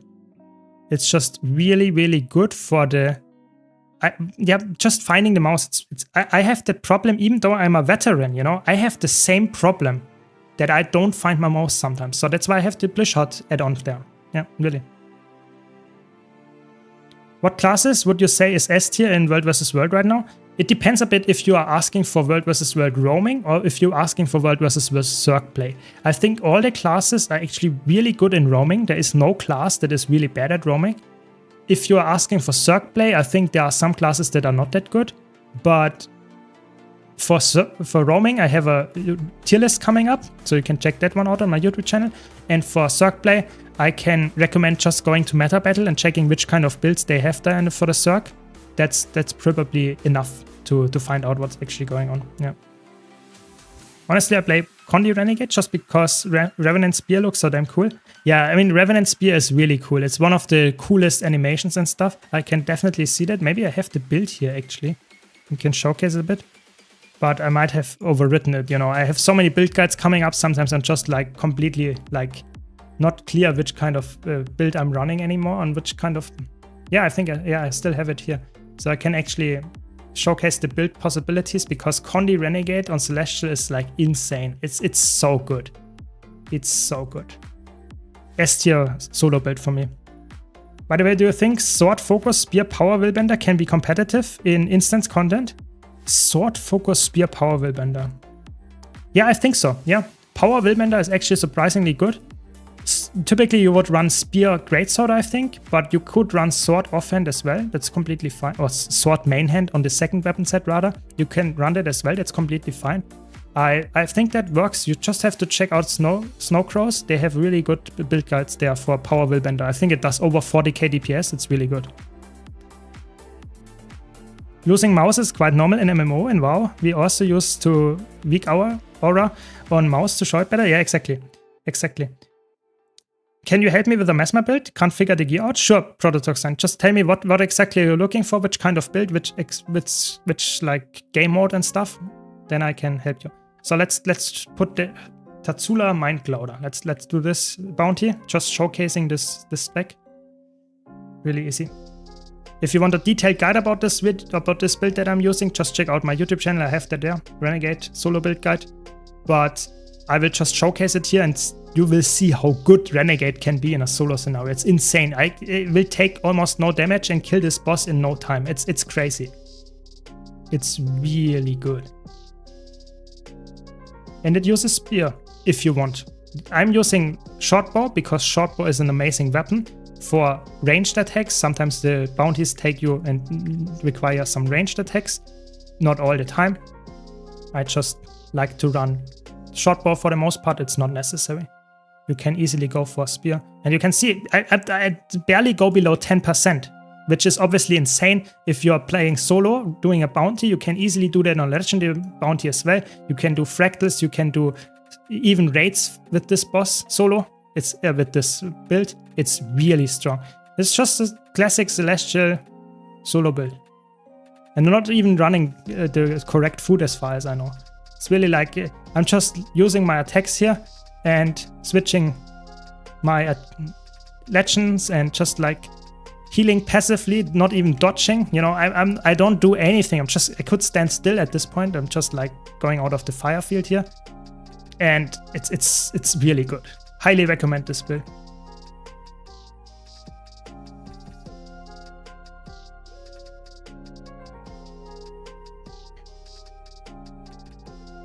There is a highlight cursor in the main menu. Yes, that is correct, but it's one of the worst features in the game. Let me tell you why. This feature in the game that you can highlight your cursor, I will show it after killing this boss, has a big problem. It highlights the cursor, yes, but it's not centered. The center of this cursor highlight is not around the center where you click with your mouse. And that's a big problem, because I want to click where my mouse is. I don't want to check, is my mouse actually there or is it somewhere else? You know, a little bit to the left. That can be really frustrating, you know? Look at this, it just killed it, yeah? In a few minutes, crazy. So let's check the feature here. Where is it? Mouse, where is it? Somewhere here. Cursor contrast, exactly, that's how it's called. So if I activate this feature and go to high, the circle of the mouse is not the center of the circle of the Blish hut. So it's not centered. So that's really annoying, you know, what the fuck? I want my circle to be there. And the important part is also, if I click both mouse buttons, or if I like move my camera like this, it goes away. So I don't know where my mouse anymore is. But if I have the Blish hut or the YOLO mouse add-on or something like that, I have the mouse button always, even when I press the mouse button. So keep that in mind. So I really dislike this feature, even though it's there. Yes, that's correct. Glad you enjoyed, Cuba. Glad you think so. Thanks for the kind words. Really appreciate it. I'm looking for a PvE instance Condi Virtuoso that doesn't need food to reach 60% crit cap and max bleeding duration. Okay, let's check it out. I have some kind of solo, or not solo, but low intensity simplified Condi Virtuoso build setup. Let's check how I reach the boon, the stuff there. Let's check. There we go. So, what do you need? 60% crit cap. Yeah, so if you, this is the normal setup that you would run, for example, on Snowcrows. That is exactly the same setup. So running some Sinister pieces and having some, I think it's also Rampager pieces in there. you could easily swap that to go for more. For example, if I swap this one here for, like, this is currently Sinister, I could easily swap that to Rampagers if I want to go without food. Then I get a little bit more precision. Then I'm like almost at 60%. Yeah, so that's perfect then, I guess. This is what I would do. Just swapping one of the Sinister pieces. Probably, let's check. Yeah, probably I would just swap this back 1 second. So this is the normal setup that you have. And if you don't want to get it with food, then I would swap the amulet to Rampager and you will be perfect. You see? Just one piece Rampager instead of Sinister for the amulet and you will be good if you have full ascended. Yeah. Hope that helps. And the bleeding duration will still be the same because you did not exchange any expertise. And if you want to go for the bleeding duration without food, then I'm not sure if it's actually, you could just swap in instead of one of other is already agony. So I think that's harder to reach, to be honest. That might not be possible without food.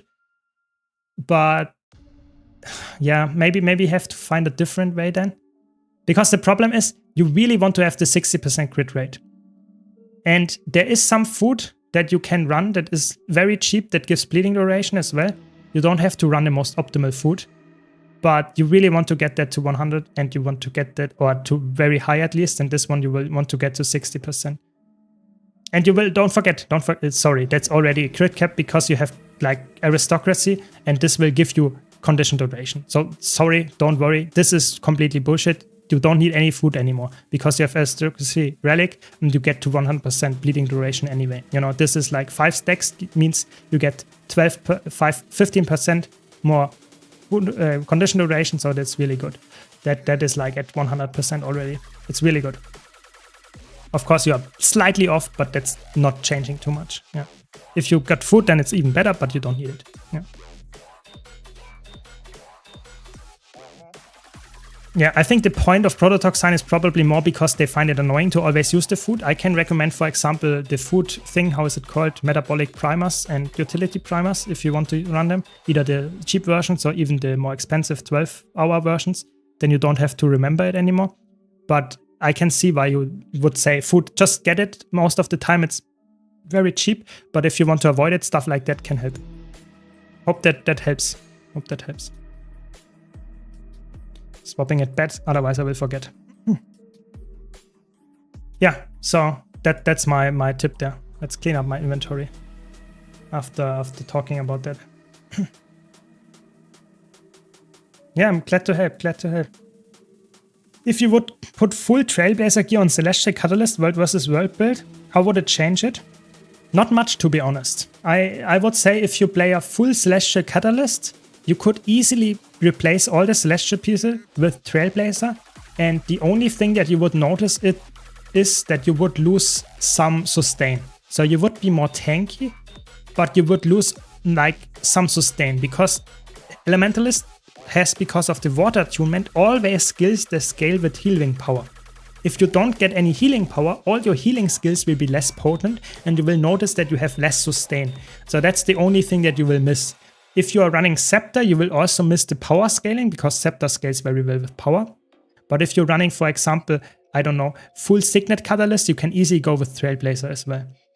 So it always depends a bit on what kind of like situation you're running. I think Trailblazer can be a very, very worthwhile replacement for Celestial in World vs. World. But I would say not every build likes that, because some builds actually also want to have the power scaling in there. Because Celestial is actually quite good with power as well. People don't see that all the time, but it's surprisingly good as well.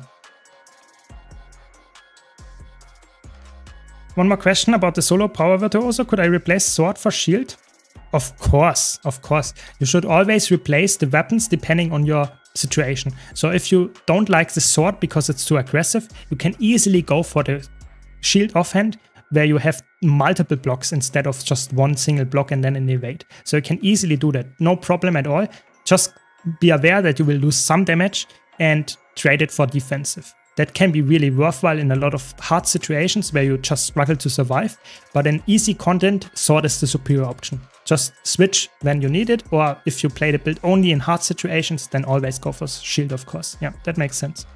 That's really important that you play the game as you need to play it to actually succeed. You should never say, oh my god, I have to play this because this content creator told me this is the only way to play it. No, play it how you like to play. This is the important part. Do you find Ranger and then specs too simple? I think actually Ranger is, in my opinion, one of the most interesting specs, because the Ranger core class is not very hard. The same goes for Soul Beast, to be honest, from a design perspective. But when you think about Druid, or at least Untamed, it actually gets a little bit more complicated than a lot of other elite specs. So for example, if you think about Warrior, all of the Warrior elite specs are somewhat similar to Core Warrior. Yes, a little bit more intriguing, a little bit more like mechanically heavy, but they are quite similar. But Untamed on Ranger is a big step up in terms of how complicated it is from a mechanic. So I would say Ranger in general is not too hard. It's, I would say, in the middle of how hard it is. But Untamed is like bringing it up quite a bit. It's not yet on Mesmer level of complexity, or even like Viva level of complexity, but it is definitely not the easiest class anymore. But I think you should not choose your class which is the easiest class. You should choose the class which you like. And of course, if you like a class that it's easy to play, then take that into account. But I would say for a new player or for anyone that wants to switch your class, you should always pick a class that you actually enjoy. That's the important part. Yeah. You made a video about a one-size-fits-all Willbender build 4 months ago. Do you know the clothing you had on that lady? Oh my god, that's a hard question. Let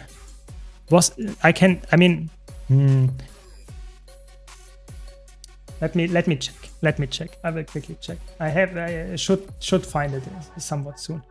Are you looking for which character exactly are you looking for? Is it the human one?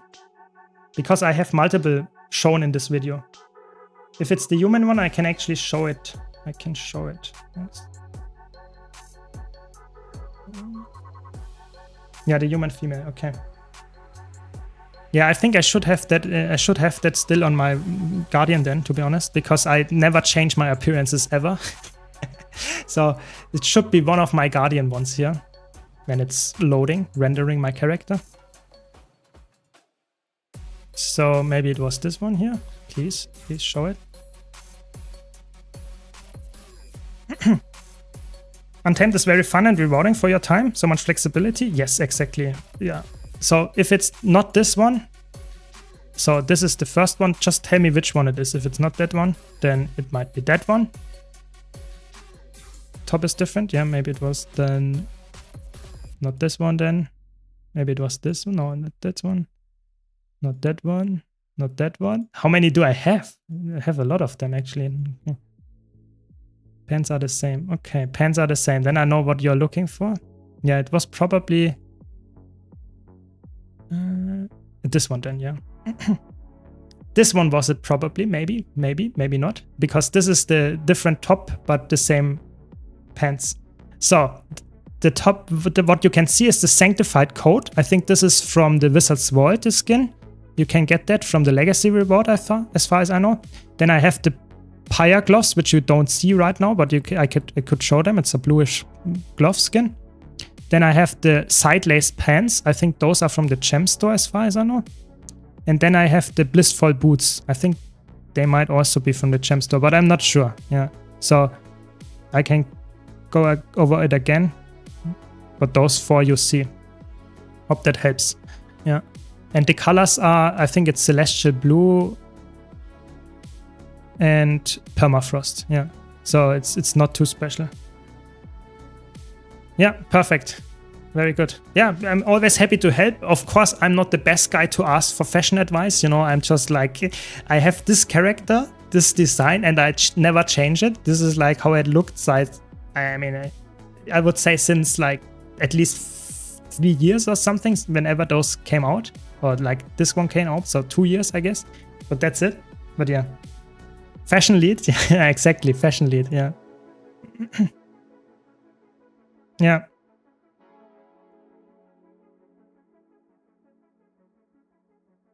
There we go.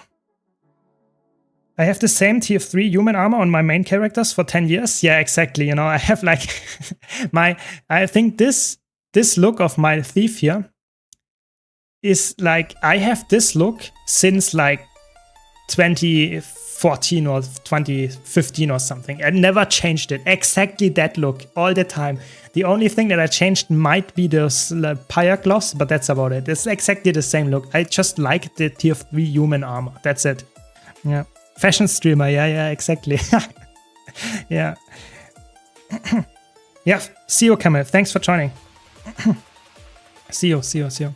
Yeah, I think I'm also at the end of today's stream. So thanks a lot for joining. I hope you had a nice time. Thanks a lot. It was fun. I want to like get some sleep for tomorrow. I'm so excited that I'm fit for tomorrow. And yeah, thanks a lot. Hope to see you all around. Have a nice rest of the week. And thanks for all the support. Really appreciate it. Be sure to check out my YouTube channel if you haven't already. And yeah, hope to see you around. Good night. See you.